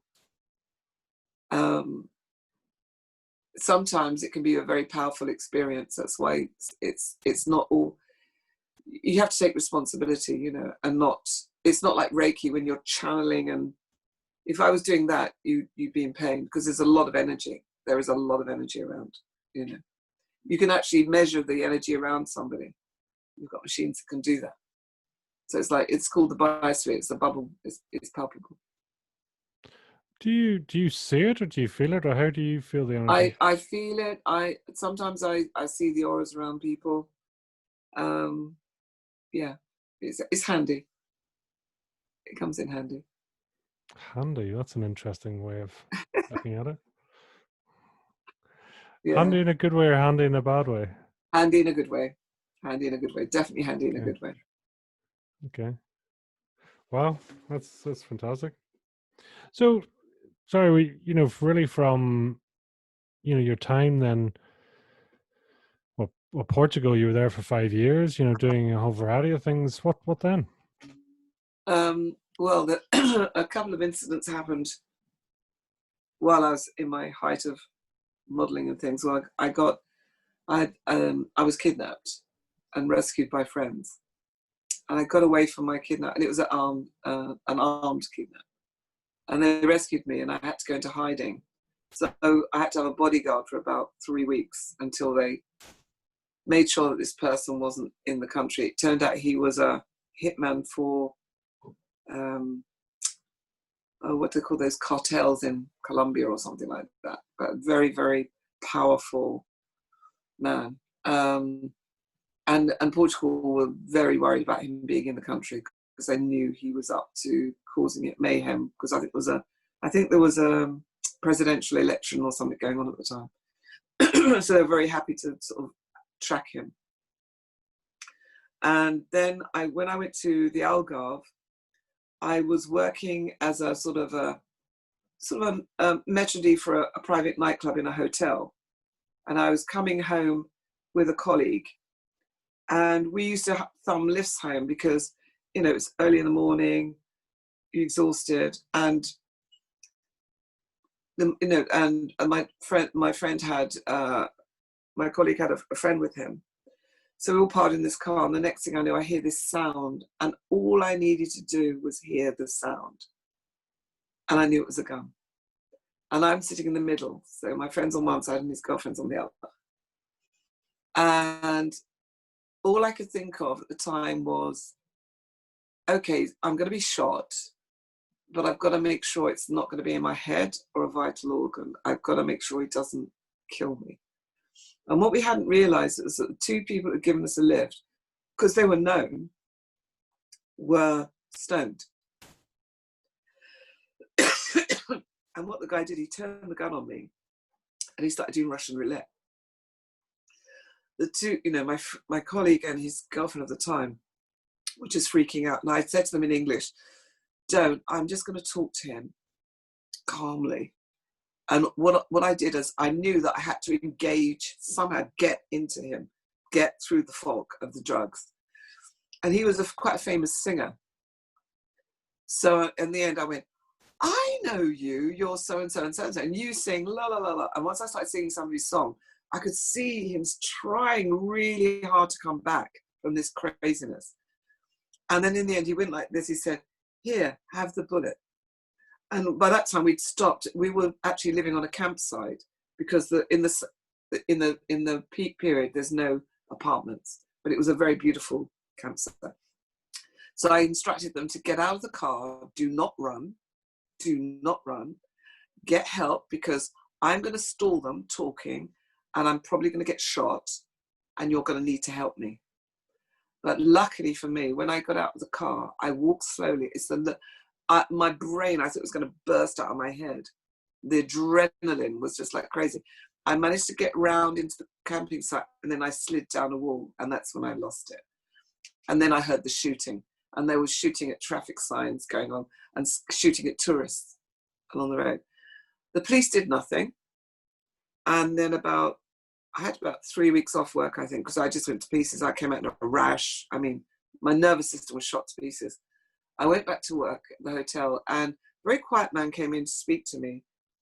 And he said, can you tell me what happened, Sharon? And I told him. I went, oh, okay. And the next day, he said, I think he came in the next day and said, you won't have any problems ever again. And it was the mafia that sorted them out. They'd obviously found out what had happened, and it had happened on their patch, and they just went mad. They went absolutely mad. Because I was one of the people that I allowed a mixture of people into the club as long as they behaved. So I'd have a little bit of a, spicy variety, but they all behaved. And it made a lovely atmosphere. Do you know what I mean? And they knew I was very fair on the door. So I was absolutely honoured by the local, whoever they were. So that's that thing. So yeah, that was pretty mad. And yeah, that was a difficult one. That was a very difficult one. But I was always protected. I mean, even the Angolan community in the fishing shantytown in between the very luxurious yachting environment where I lived protected me. Like, there was an old truck outside the hotel and those guys then said, we're going to give you a lift back with your bike. We saw a man, he's tampered with your bike because the gypsies are in or something. They were there for the market. We're giving you a lift back. So they drove me in their truck to the marina. It was amazing. And because I used to bring tourists I said to them, do not go in the shantytown unless you're invited, or you come in with me. And then I'd ask permission, are you going to do a sing-song at the bar? And so they'd do like merengue, African songs, and they'd have like chorizo, which is smoked sausage on barro, earthenware. Typical things, to share, beans and rice. And I'd bring the tourists in. I said, like, you come in and you're respectful. If you're respectful, you can come in. If otherwise, you're not going to come through. And I taught them, you know, and then like if the fishermen were going out and they needed pliers or something because their engine had gone, I'd lend them something from the yacht. Do you know what I mean? So they could get a livelihood. So it was really respected, you know. And I taught the yachting community to respect the African community in the village type of thing, in the shantytown. So I was very, very lucky. But I'm just trying to think what happened first. I fractured my clavicle first, I think. Was it? Yeah. Yeah, no, I fractured my clavicle first. And that was because I was doing a yachting party saying like goodbye, because I was meant to be sailing as crew on a very beautiful, like the Rolls Royce of yachts. It's a Swan 52 footer, and it's like the best. And I was meant to be crewing. And unbeknownst to me, a royal yachting man who was very jealous pulled in the main sheets. The main sheets control this big arm. It's like a boom. So think of Tom and Jerry when you've got, now you have a chair, now you don't. But you don't know that. So myself and the skipper were chatting at the end of an evening. We'd done a beautiful meal.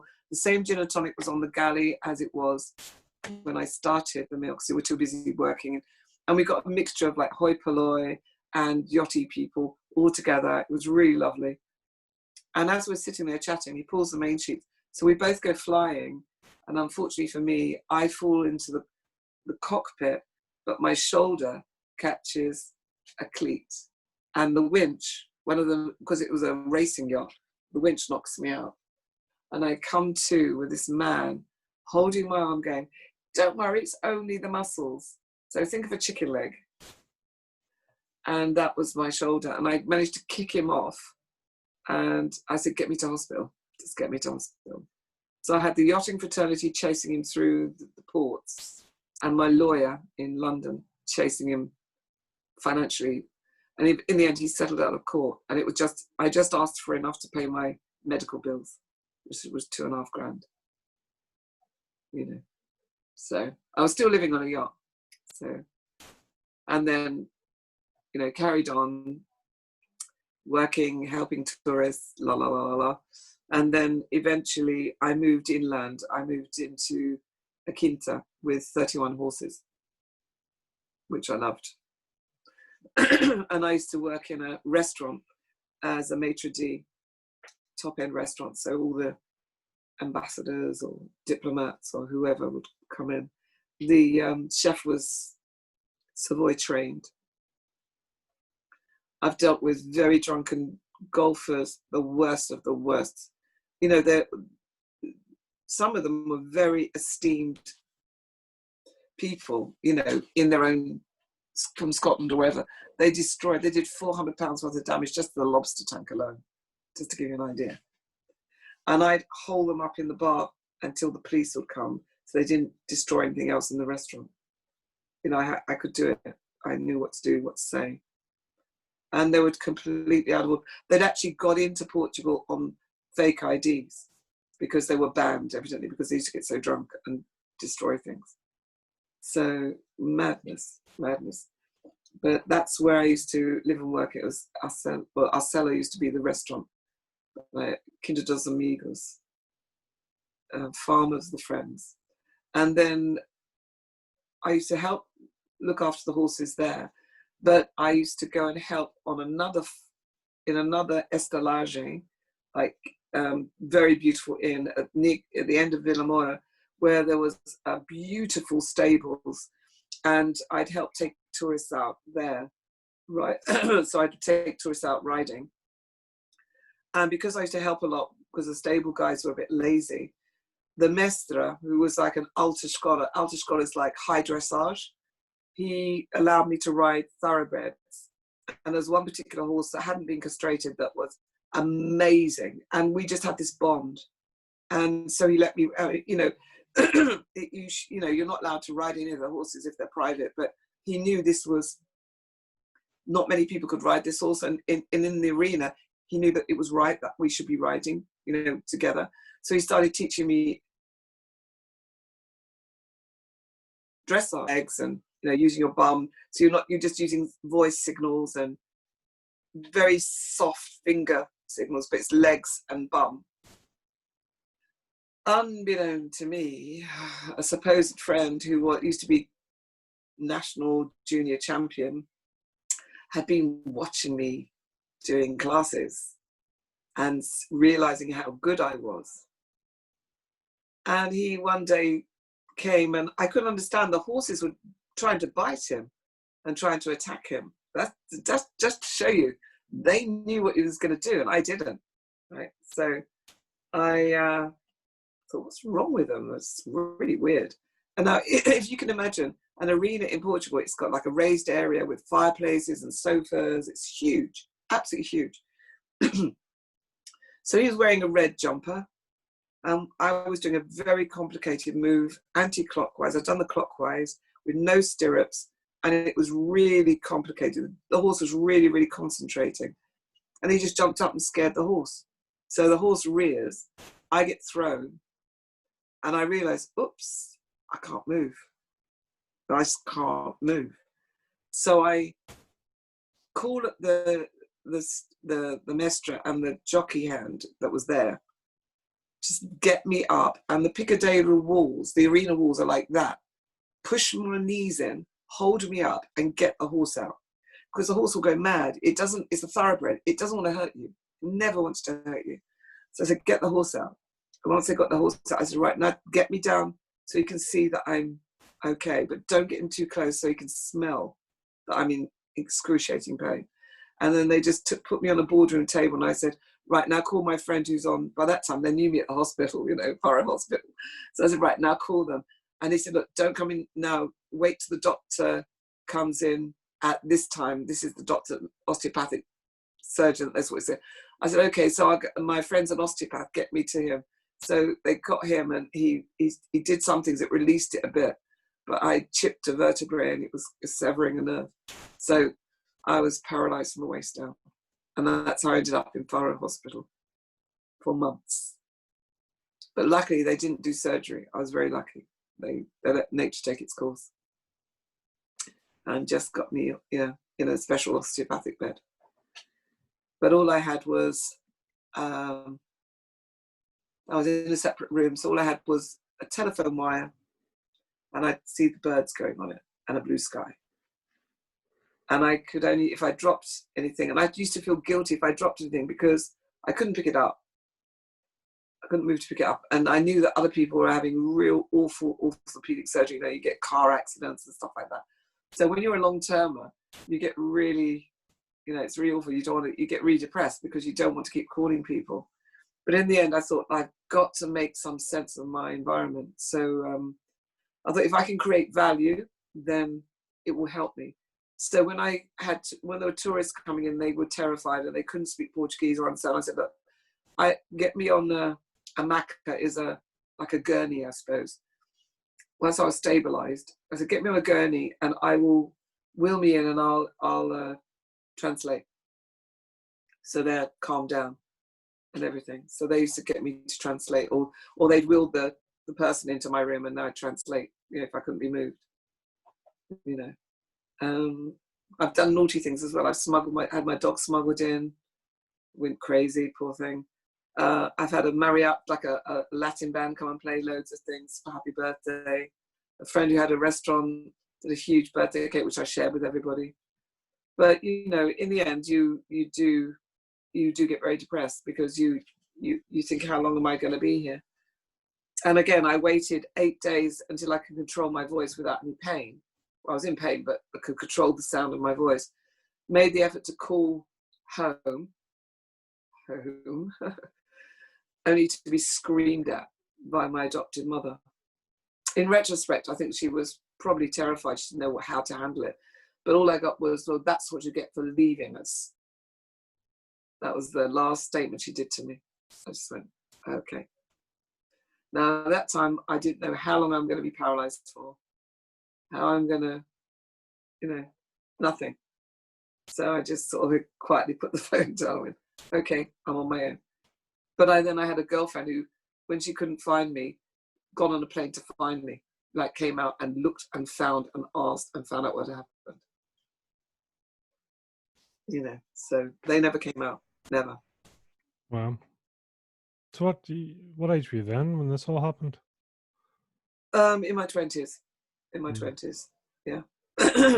So let me think. I came back to England in 83, June 83. June 83. Well, you know, summer 83. Yeah. Wow. So really that's, you know, you didn't even know if you were going to get to, you know, sort of always be paralyzed. You didn't know. Well, no, they said they made this body brace. It was awful. It was so painful. And they said, you'll be in a wheelchair probably for a couple of years. We don't know how much sensation you'll get back in your legs. You might eventually be able to walk, but you'll be walking with sticks. And I thought, And this is a person that was doing ballet, doing every exercise every day, riding horses, scuba diving, you know. Nah. So things, I take it, started to come around then in terms of that accident. Well, I don't know. It's a really weird sensation. Luckily, I manifested.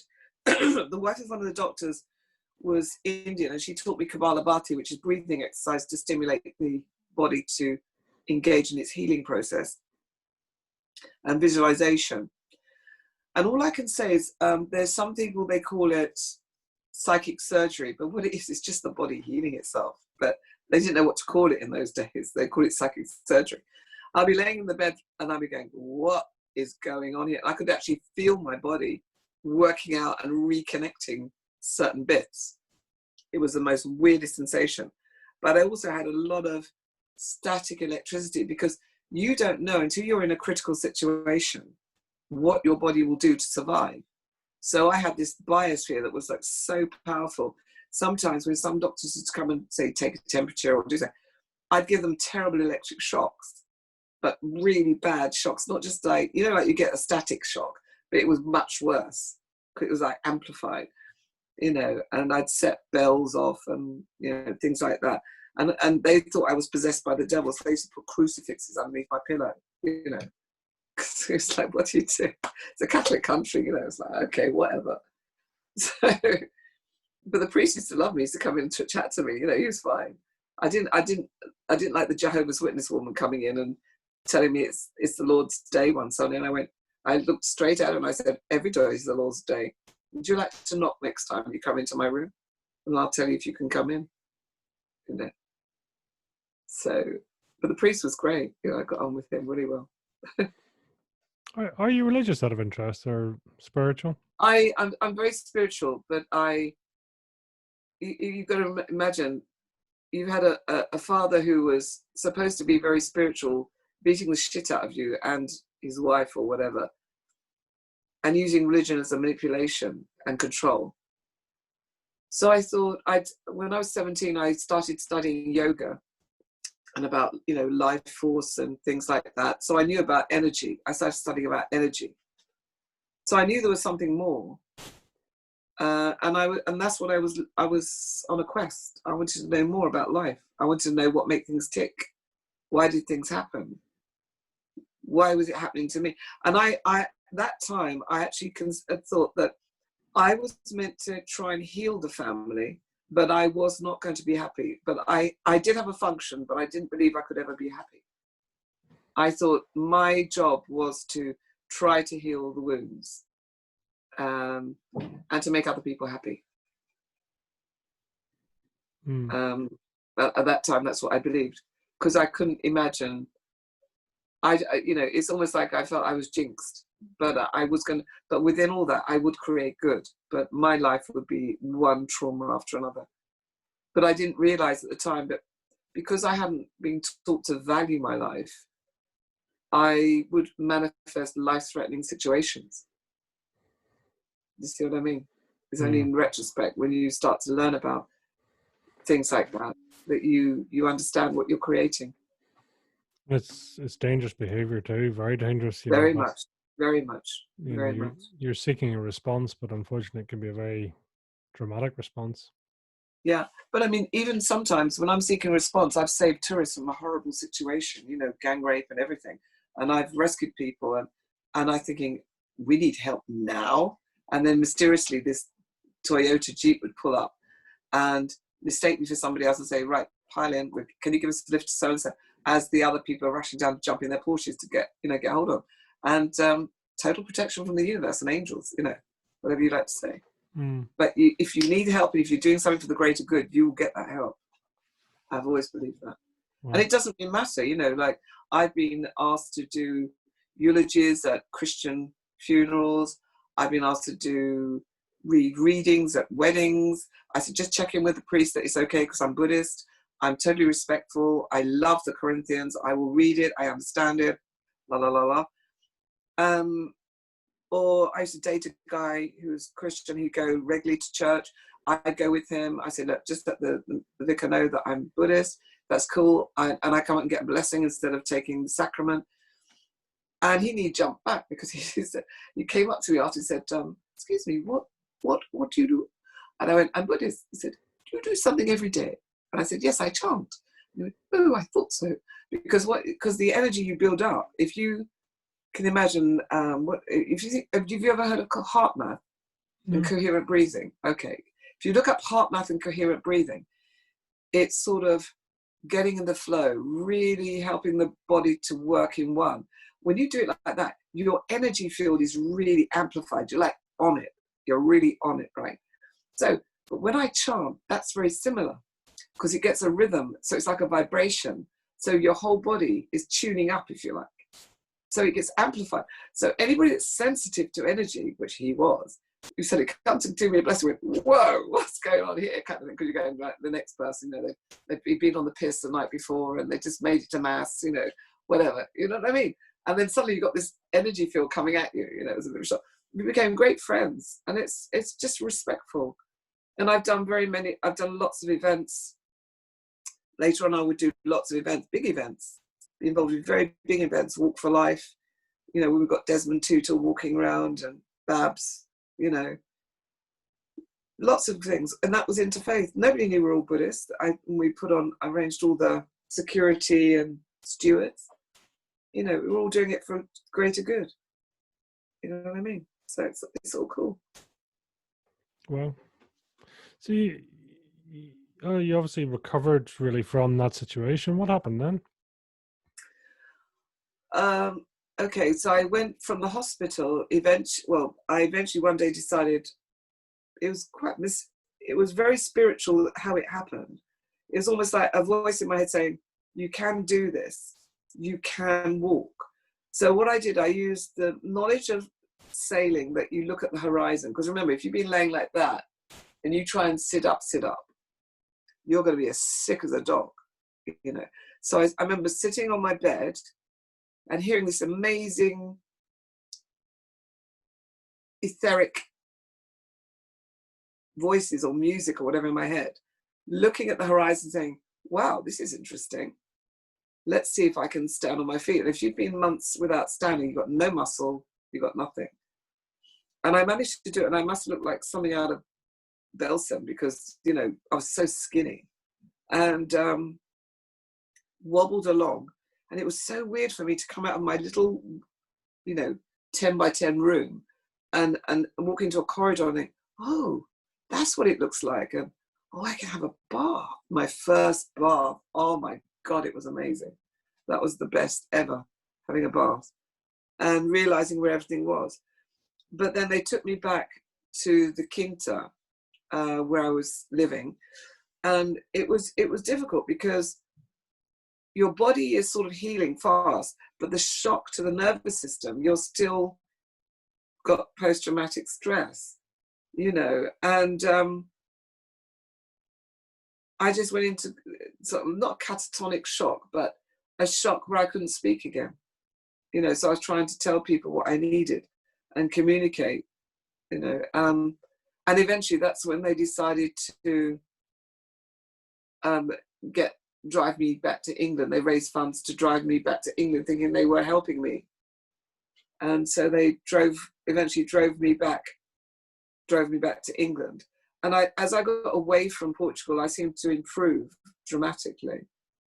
But then unfortunately, the only address they had was obviously my adopted parents' house. So I was driven straight back into where I've been running away from. So that was a shock in itself. So it was, that was an awful situation there.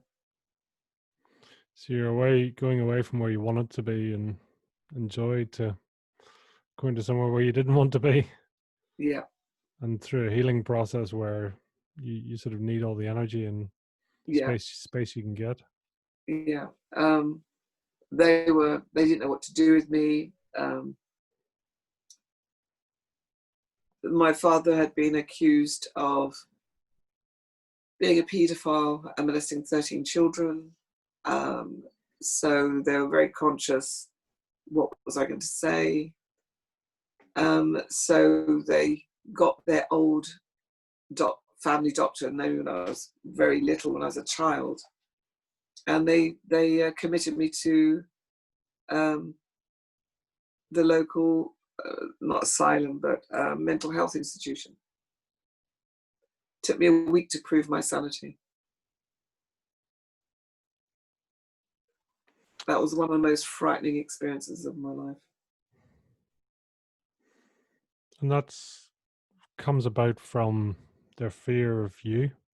Yeah, because then it would discredit any testimonial that I would give in court. Very premeditated. Yeah. He was a very charismatic and he could manipulate. Yeah. Sort of picking up from your energy, that was a very tough time, a very low time. Very. Very. Very. It's almost like a reoccurring theme that you're back at, your adopted family home and keeps coming back. Why do you think? Well, you need to, if you don't heal the past, you're that's what I learned anyway, finally. But for me, it was the most weirdest situation, but because I still didn't want to believe all the things that had been said. And so what does the universe do? It manifests somebody in the actual asylum that is from the school that my father had been accused of.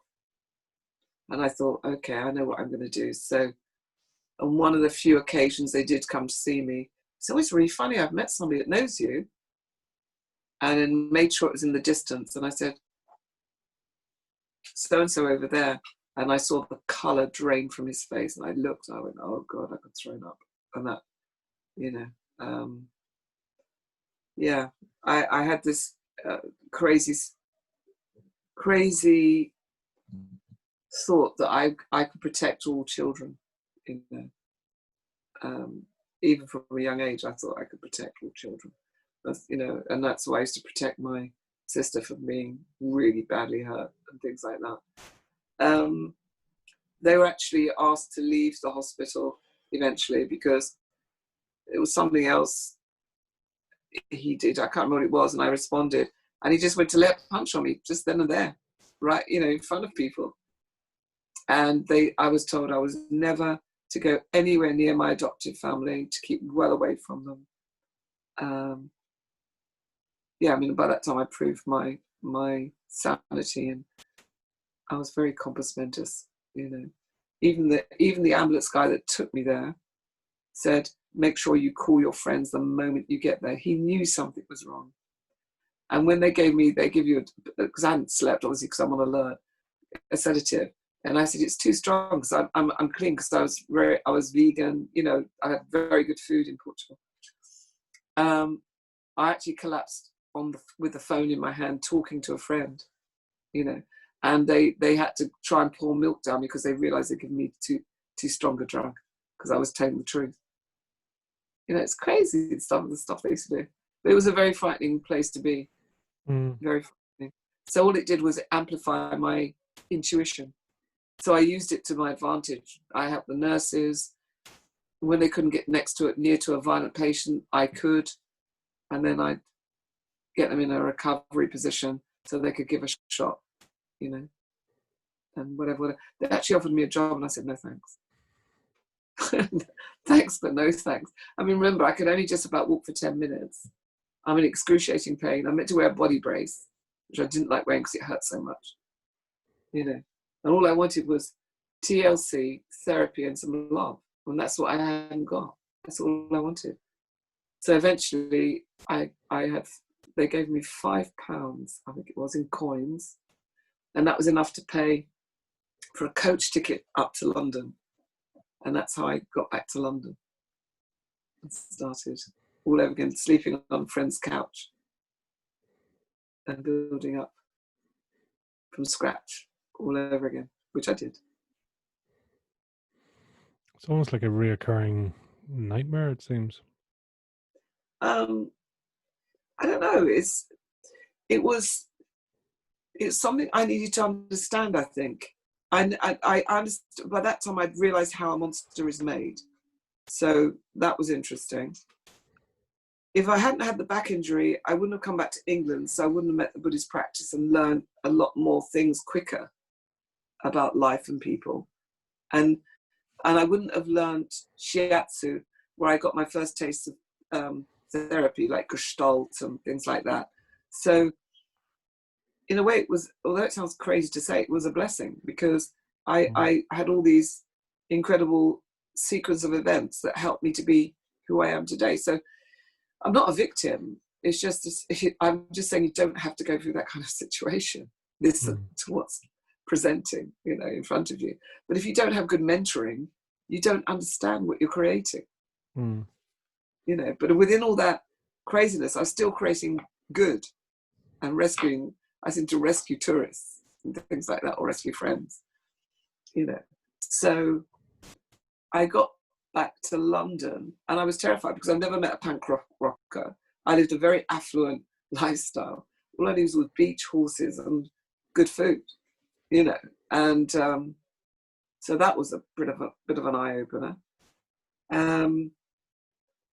And eventually I was given sheltered accommodation in Notting Hill in Stanley Gardens, literally opposite Zandra Roads.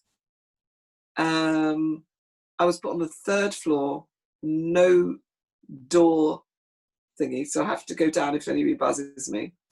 And the only way I could go up the stairs was to lift my leg one at a time. That's all I got. Shared bathroom, you know. But hey, I was there. I used to get fed by the Hare Krishnas. But they were great. I found my old yoga center, which was not very far away. So I joined that and I started, you know, doing yoga again. And that's how I got into shiatsu. And yeah, started my healing process. I take it when you say the healing, it was more than the physical, it was a number of things. It was everything, yeah, to strengthen my body, spirit, you know, good mentoring. Yeah. Because from that, I as I said, I started to learn Japanese shiatsu. And with that, you have to have mentoring and self-development. And, you know, so that's what I did to Gestalt and learned about trauma, you know, started to learn about that and read more. You said an interesting thing there. You said you understand how a monster is made. Can you explain that? Because when somebody does such a terrible act, whatever it might be, violence or whatever, you think, why? You know.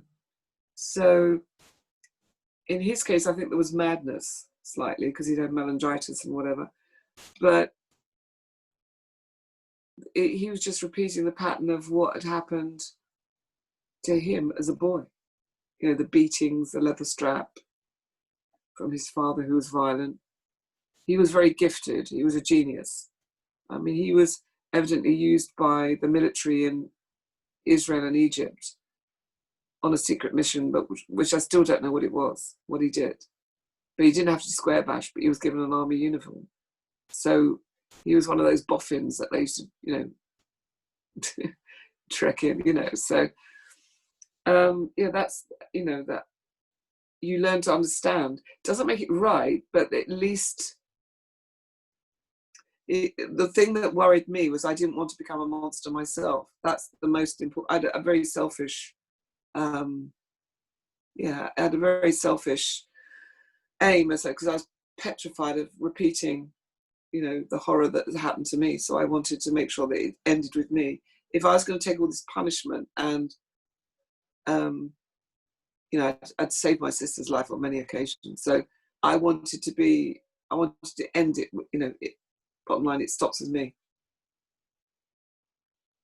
Well, as you say, I think, people become things, and it's quite often it's their environment, it's their journey, it's their experiences that form them. And that's not always good, unfortunately. But it is choices, because, if you forget Viktor Frankl, who was in the concentration camp, he said they took everything from me, but they can't take my soul. I have a choice. It's my attitude to what's happening to me is important, because that's what I govern, And I threw that one at my father as well. I remember saying, you can do what you like to my body, but you won't ever get my soul. That made him even more angry. But it was great saying it at the time. But it's almost like a sailor, as you say, if they can't see the horizon, they can't see what's actually right or wrong. You become dazed and confused as to what's right and what's wrong. Yeah.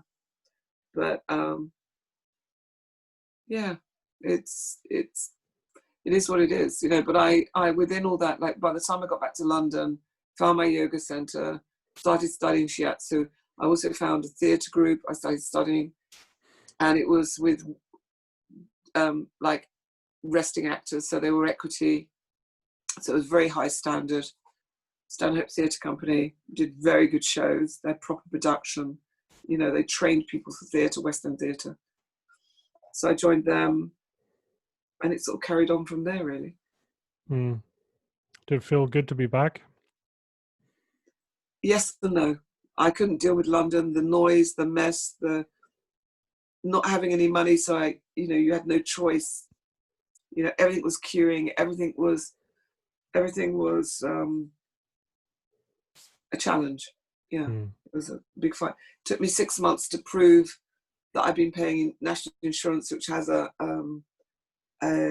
accord with England, and eventually I proved it, and I got back paying. But that was crazy, and that's why I was being fed by the Hare Krishnas. There was no food banks in those days. God, because Hare Krishnas, I mean, it's a very interesting, organization in itself, but for a lot of people, they provide a lot of support and care. Yeah, I mean, I didn't join them or anything like that, but I used to get invited to the head honchos in a sanctum, and we'd have theological discussions and everything, So whatever, it's okay. I can sing along Harry Harry whatever for a while, but it's not my thing. But it's okay. But that's almost the perfect religion, isn't it? That you can have your beliefs and you can respect other people's beliefs. You help your fellow man. Yeah, well, that's what I said. I was very spiritual, but I didn't have an indoctrination of any kind. I mean, I'd experienced Christianity, I'd experienced Hinduism, I'd experienced other religions, and it was fine. It was just that I just wanted to be the best human being I could be on this planet. That was my sort of motto. And that the one big motto I've always had, and that really saved me, was whatever's happening to me, I will find a positive thing.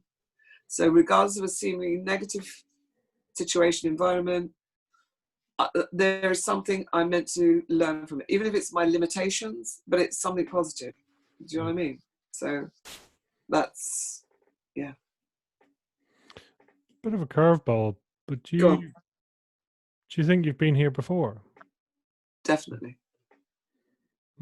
They say I'm an old soul. Do you know much about that? Have you looked into it at all?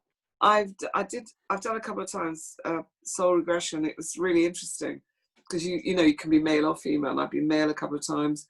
I discovered why I've got the Jewish connection. Supposed to have been involved, very respected by a tribe and then gone to another. Been captured by one tribe and then respected. One time I'd been a rabbi. You know, it was just very interesting, fascinating. And it's really weird because they pick up on things, that traits that you have as well. And the piece that people don't know you. So that was quite fascinating. But the one that I found more fascinating was family constellation. Have you ever done that? No. Family constellation, it was a light bulb moment. Because I'd never met my biological parents. And so they'd have somebody playing my mother, somebody playing my father, somebody playing me. And the people don't know you, right? And I went, oh my God, that's so me. They pick up the traits that I do. And then that's how I realized, and if there was a sibling that had died, they put somebody for the missing sibling. Or they said, there's somebody missing here.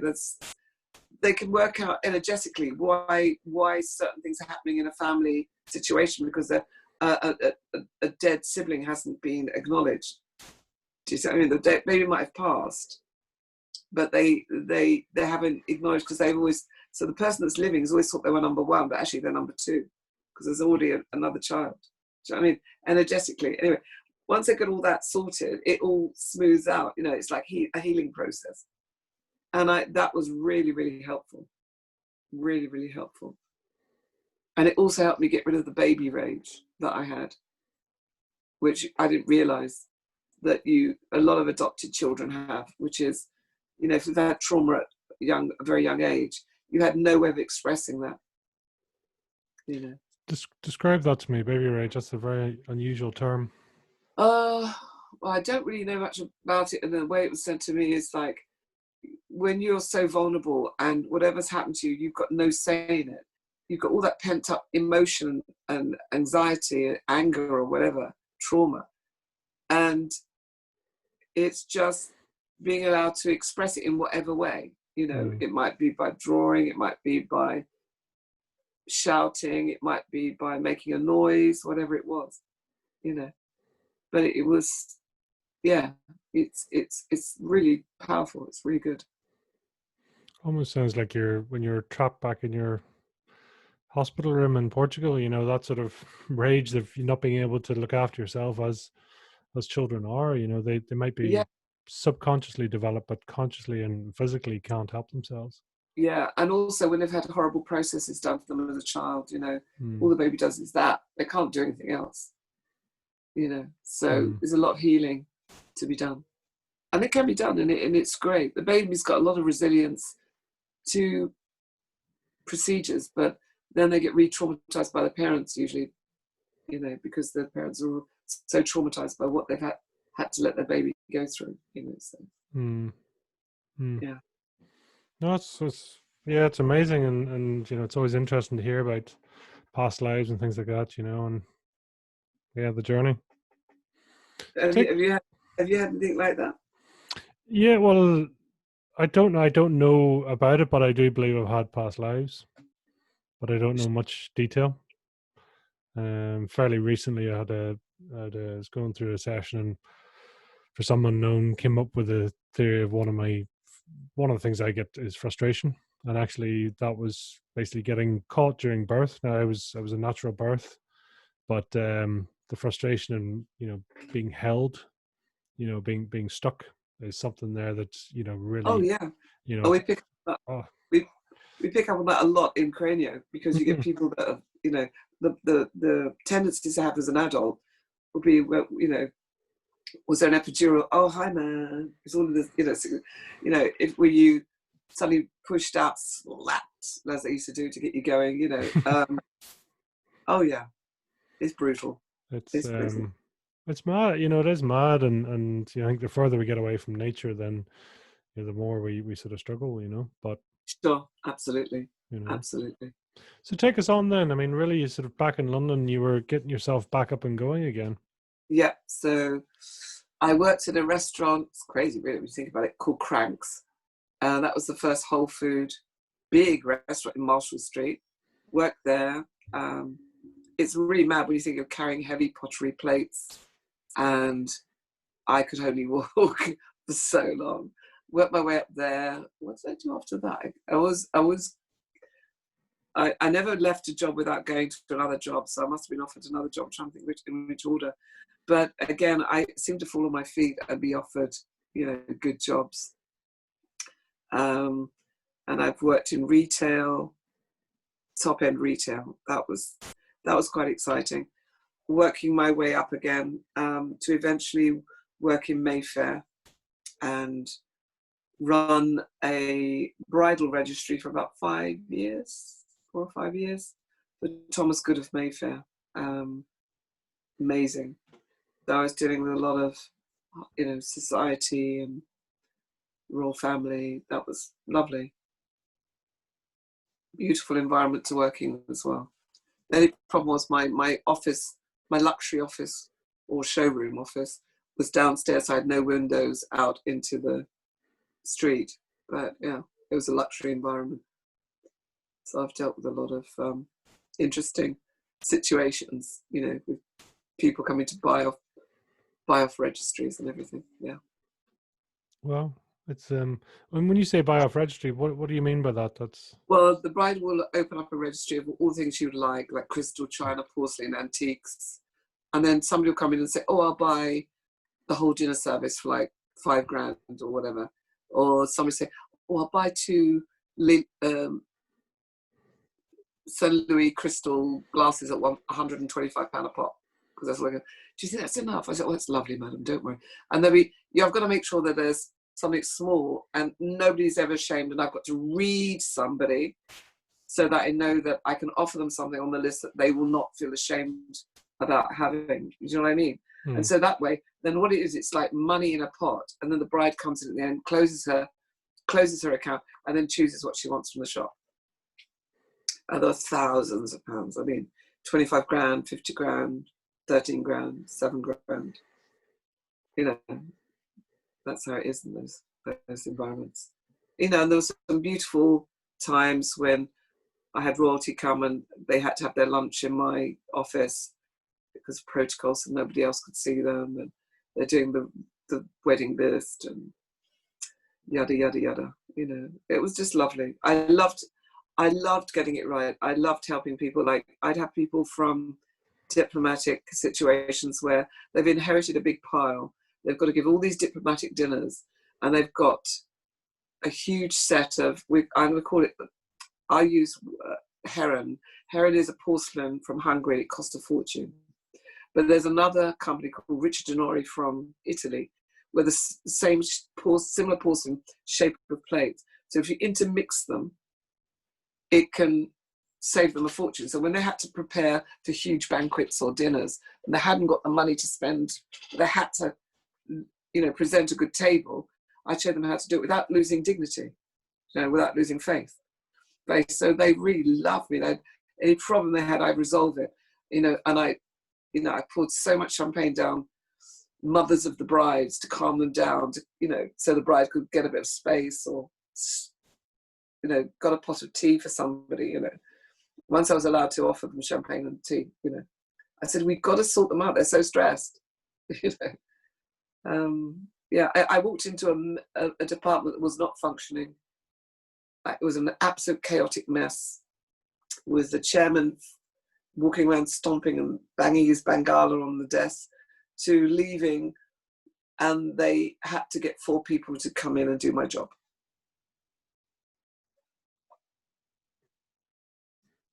Fair play. It's obviously, being there for 5 years as well, I'm sure you see a lot, and it's, as you say, it's a heightened experience for a lot of people. But you know what I learned? It's communication. I worked out, okay, they've had all these horrendous problems. I can't do much with the ones that already happened. So let's make sure the ones that come from now on are running smoothly.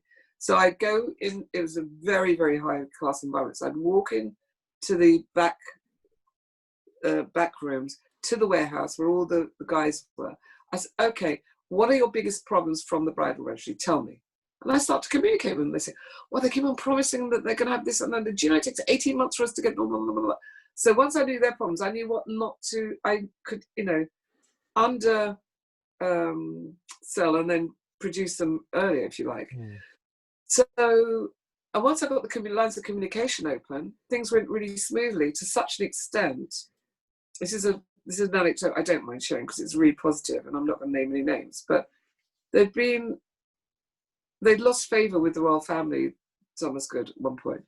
But because people were coming into the bridal department and having such a good service, suddenly I was getting people coming in and saying, would you mind if you send a few things over to Kensington Palace?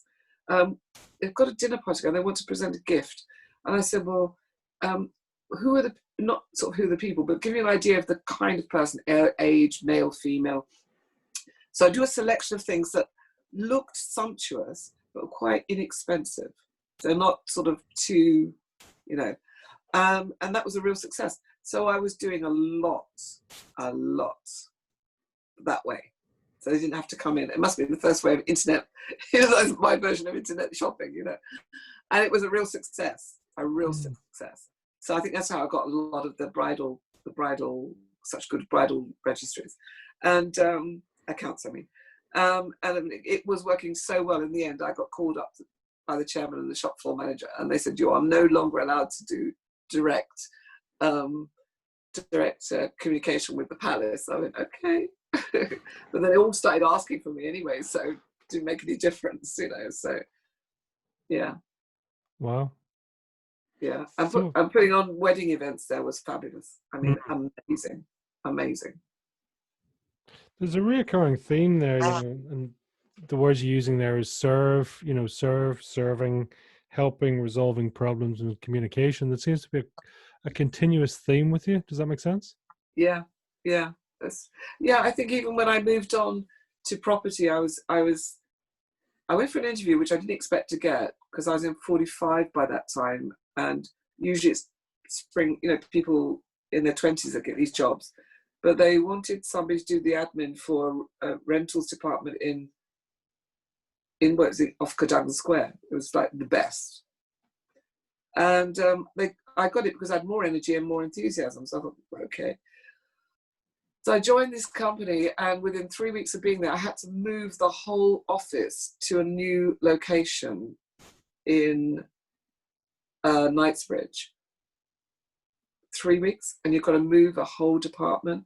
And then not just the department, because they realised how efficient I was, I got asked to do the other side as well. To a big building in Knightsbridge. And having to look after the communications, the IT, the health and safety, the sales department weren't talking to the rental department, and I got them open up lines of communication. But in the end, they fell back into their bad habits, and I thought, well, it's time to leave. No, it's toxic. It's time to leave. But you can show a different way of doing things. It was very productive, but then in times of stress, it can turn a bit silly. So I thought, no, this isn't good for me. And then that's when I accepted redundancy, and I focused on studying craniosacral therapy, and that brings me up to where I am today. Give us an introduction to cranial psychotherapy, because some people I know I've had some myself. One of my daughters had some as well, but those that are out there that maybe don't know, if you'd be good enough to give us an introduction. It's really hard to put in words, but I just say it's the original palpation skills of osteopathy. So it's very gentle but very profound. You usually fall asleep and snore, or worse, because it's very relaxing. Women come off the table looking like they've had the best facial ever, because the stress leaves the face. I've had little ones who've had terrible colic. It usually only takes one session. That's resolved. It's great for elderly people. I've done it in hospitals, side of traffic accidents. What's the other odd places I've done it? Oh, in a that vitality show. You've got all the noisy announcements and music and people doing crazy keep fit things. You've only got a 20-minute session with somebody, 15-minute session. Still has an amazing effect. And it's just reminding the body to reconnect to the health that it has. And it's like fine-tuning an instrument or a car, or if you're in an office, I'd say defragging a computer. If you can get the body to drop down and relax to such a certain level, it'll suddenly go, oh, yes, we need to do this, blah, blah, blah, blah, blah. So instead of being on red alert, oh my God, we're going to die. But it steps back and go, oh, okay, that's over. We're all right. Especially the stress levels at the moment. I mean, it's really, really needed, especially for people with stress. Yeah. It does seem amazing. I mean, despite all the technology and communication and fast-paced lives, that actually, all these therapies and everything comes back to slowing down and listening to your body. Absolutely. And also getting a balance in life. I mean, we were never meant to be at this speed with so much diversity all coming at us, adverts and everything. We're meant to have a much more rhythmical life. So yes, it's just encouraging people to create good life choices so they have a more balanced lifestyle. That's what I try to do. So I just try to create a safe space, and for me it's about empowerment. I like to empower people, so reminding them of the power that they have within. It's all there, just need to be tapped into. Do people understand their own power and potential? No, and some people are very frightened of it. I have missed out one little phase of my my journey, and it started in 1987 properly. 85, I joined the London School of Samba, but I took one look at the dancing and everything. I thought, oh, this isn't good. And I launched my dance group in 1987 properly at the European Encounter of Samba on the South Bank. So it's all televised, yada, yada, yada. At that time, I hadn't even been to Brazil yet. I'd only learned off people that had visited England or I'd encountered in Portugal. And I launched my group, and we won first, second, and third prizes for costume, second prize for samba dance. It's another story. Now we get into that. But anyway, so I launched my group, and I eventually went out to Brazil in 89. I worked with Joãozinho Trinta de Beija-Flor. It's one of the top samba schools. And carried on doing big shows like in the Savoy, Hurlingham, Guards Polo Club, Dorchester. Always big events, never. And the only other places I'd work, I do use it more like a rehearsal space, would be Bar Madrid, which was a very famous place for Latin shows, but I do smaller things that didn't need big costumes, And credit to my name, I remember one time out said, finally an authentic Carmen Miranda or something like that. But yeah, we do full on shows, and then I'd make it an umbrella so that I could put in ancestral Brazilian things or capoeira. I helped launch capoeira in London, supported the masters of capoeira. Yeah, done a lot of stuff. What was it about samba that appealed to you so much? The pure joy and energy that I'd experienced. And I called my group Grupo de Dança Alegria. That means joyfulness. Because I thought if you can lift people's energy and vibration, they're going to be joyful. And it's going to create a better atmosphere. So if it means, we were originally used to warm up a band just to get the people going. It would be just four of us going out with pasista costumes, skimpy bikinis and plumes. And then I thought, no, I want to do it. I want to be more educational. I'm going to do a group where it's, teaching about the slaves, why we wear the big white hoop dresses, why, they're having the double axe in their hand, why, why there's always, you have to have a group of Baianas represents the slaves, a group of Indians represents the indigenous tribes. They have to have that. Otherwise, they're not allowed to parade, because it has to honor the indigenous tribes of the country. Wow. And even though it's very sensual and sexy, if you touch, you're disqualified. If the dancers touch? Yeah, like really go for it. There's lots of things, and everybody has to sing. They have armonia, means harmony, but it means that the people that watch on the side, they're making notes and scoring. If everybody's singing the song. Yeah. Well, you make me want to go out there, and there's a number of things I want to research after this conversation. So that's certainly one. There's plenty. Yeah. So Yeah. what's coming up for you, Sharon? Then what does the future hold? Well, I thought I wanted to do something that would really support adult adoptees. So in the autumn, I'm going to launch a platform, probably on Facebook, because that's the easiest one to people to access.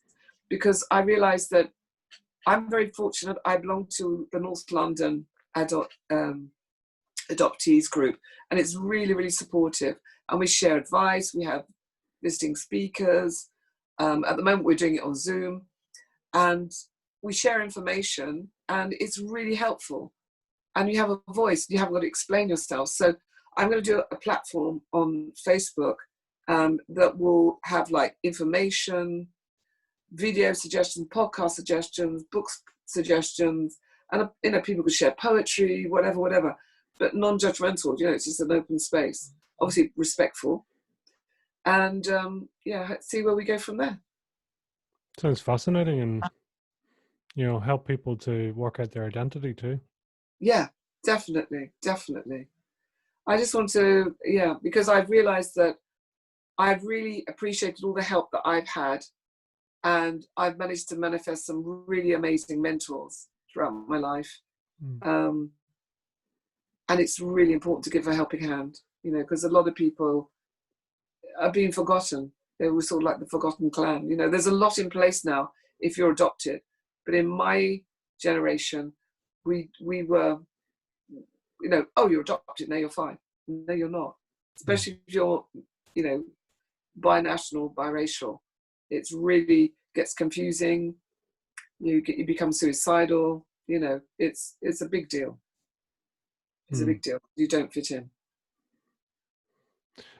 I'm not curious, how do you manage your own energy levels and things like that? Are you in tune with yourself? And I do heart math. I do coherent breathing. I'm Buddhist. I chant every day. I've got a very small, close network of friends, and and I'm learning. I joined like the group, the Outstanding Network, which is fabulous. That's a great group, business group. But I'm open and curious. I'm always open to to see what's next around the corner, and I think hopefully I'll keep that, because it's like a youthful appreciation of life, I think. A question I think I probably know the answer to, but do you like yourself and do you love yourself? I've learnt to love myself, like myself. I'm really cool about how I look. So I think I don't feel 65. I certainly don't act 65 unless it's first thing in the morning. Sometimes I feel like a geriatric. And I've learned to be okay in my own skin. But for years I didn't, because I think it's since I found my biological relatives that it's really, I feel proud. I really want to, and that's another thing, I want to really encourage people to find out, because I was expecting factory workers at best, farm hands, going back with the Jim Crow thing in the States, but to find that they were really affluent. My cousins work for the US government, 2 cousins work for the US government, 3 cousins work for the US government in high positions, so it's not all bad. It's interesting you said that journey of discovery has almost been a light bulb moment. You kind of things suddenly dropping into place. You think actually that's why, you're getting answers. Yeah, why do I have a tendency for this? Why am I gifted at that? Why am I drawn to this? Why do I love that language? You got Italian in you, that's why you like Italian. You got Portuguese in you, that's why they've all. And the weirdest thing is, the places I went to in Brazil were where my ancestors went. When I found that in ancestry, that was spooky. That was spooky. Wow. So this journey of discovery and sort of tracking your family, it's an ongoing thing, it seems. Absolutely, yeah. And unfortunately, the COVID kibosh things, because I was meant to go out and surprise my cousin for her 60th, but she's got stuck in Afghanistan anyway, so she's out in Afghanistan. And with all the Trump administration, I doubt if I can get to see them for another year. So it's going to be Zooms and WhatsApping messages until we can meet again. But the last time, yeah, we had a great time together. They call it was cookout, a bake out. They did, yeah. So just to bring it all back, really, I suppose for you, what is your fire in the belly? Sorry, what is your fire in the belly? My fire in the belly? I'd say don't give up. Don't give up, because the times when I've felt like giving up, like I just can't take any more, the next day there was something that would be incredible, would turn things around. You know what I mean? They say the road to Kamakura is so many days. If you stop on the last night, you'll never see the moon rise over Kamakura. You know, it's like, oh, the darkest hour before dawn. You know, keep going. It's going to be okay, and also that people will help you. You'll manifest. If you're trying to do good, people will help you. You know, you will manifest support. Might not be from where you think it should come from. That's another thing I learned. But you will be supported, and you will be loved. Wow, I love it. What's your legacy, or do you have that in mind? What you would? Oh yes, absolutely. I definitely want to leave a legacy. I think because I haven't got any children of my own, that's why I like to mentor and hopefully help people to create legacies that way. But I think I want to write a book so that it will be uplifting, and hopefully that might create the means to leave a more physical legacy, shall we say, for other people to have benefit from. Well, I look forward to that. It'll be great. You're welcome. But anyway, in the autumn is when it's all kicking off, so that should be good. That's going to be awesome. So yeah, I mean, I assume people can reach out to you on the usual social media. Yeah, I'm on LinkedIn. I'm on Facebook. You know, I will get back to you. You know, I'm on the usual place. I'm learning about using Insta and Twitter. I do have a Twitter, but I don't look at it. So I've got to either do it myself properly or get somebody to do it for me. So it's hard to keep up with that many channels these days. I can't be good at everything, you know. No, listen, it's been an absolute joy to have you on today. So thank you so much for your time. You're welcome. You're sharing your journey, and boy, what a journey it's been. So thank you. Yeah, it's a bit of a mishmash, but hopefully, you know, it's also been informative. Absolutely, no, definitely. There's a lot of great points there, and I lost count of how many jobs you've had and different occurrences. Well, I remember this is over quite a span. I'm 65, so it's not like I didn't just hop from job to job. Yeah, no, absolutely. Sharon, thank you so much for your time. I look forward to hearing from you again in the future.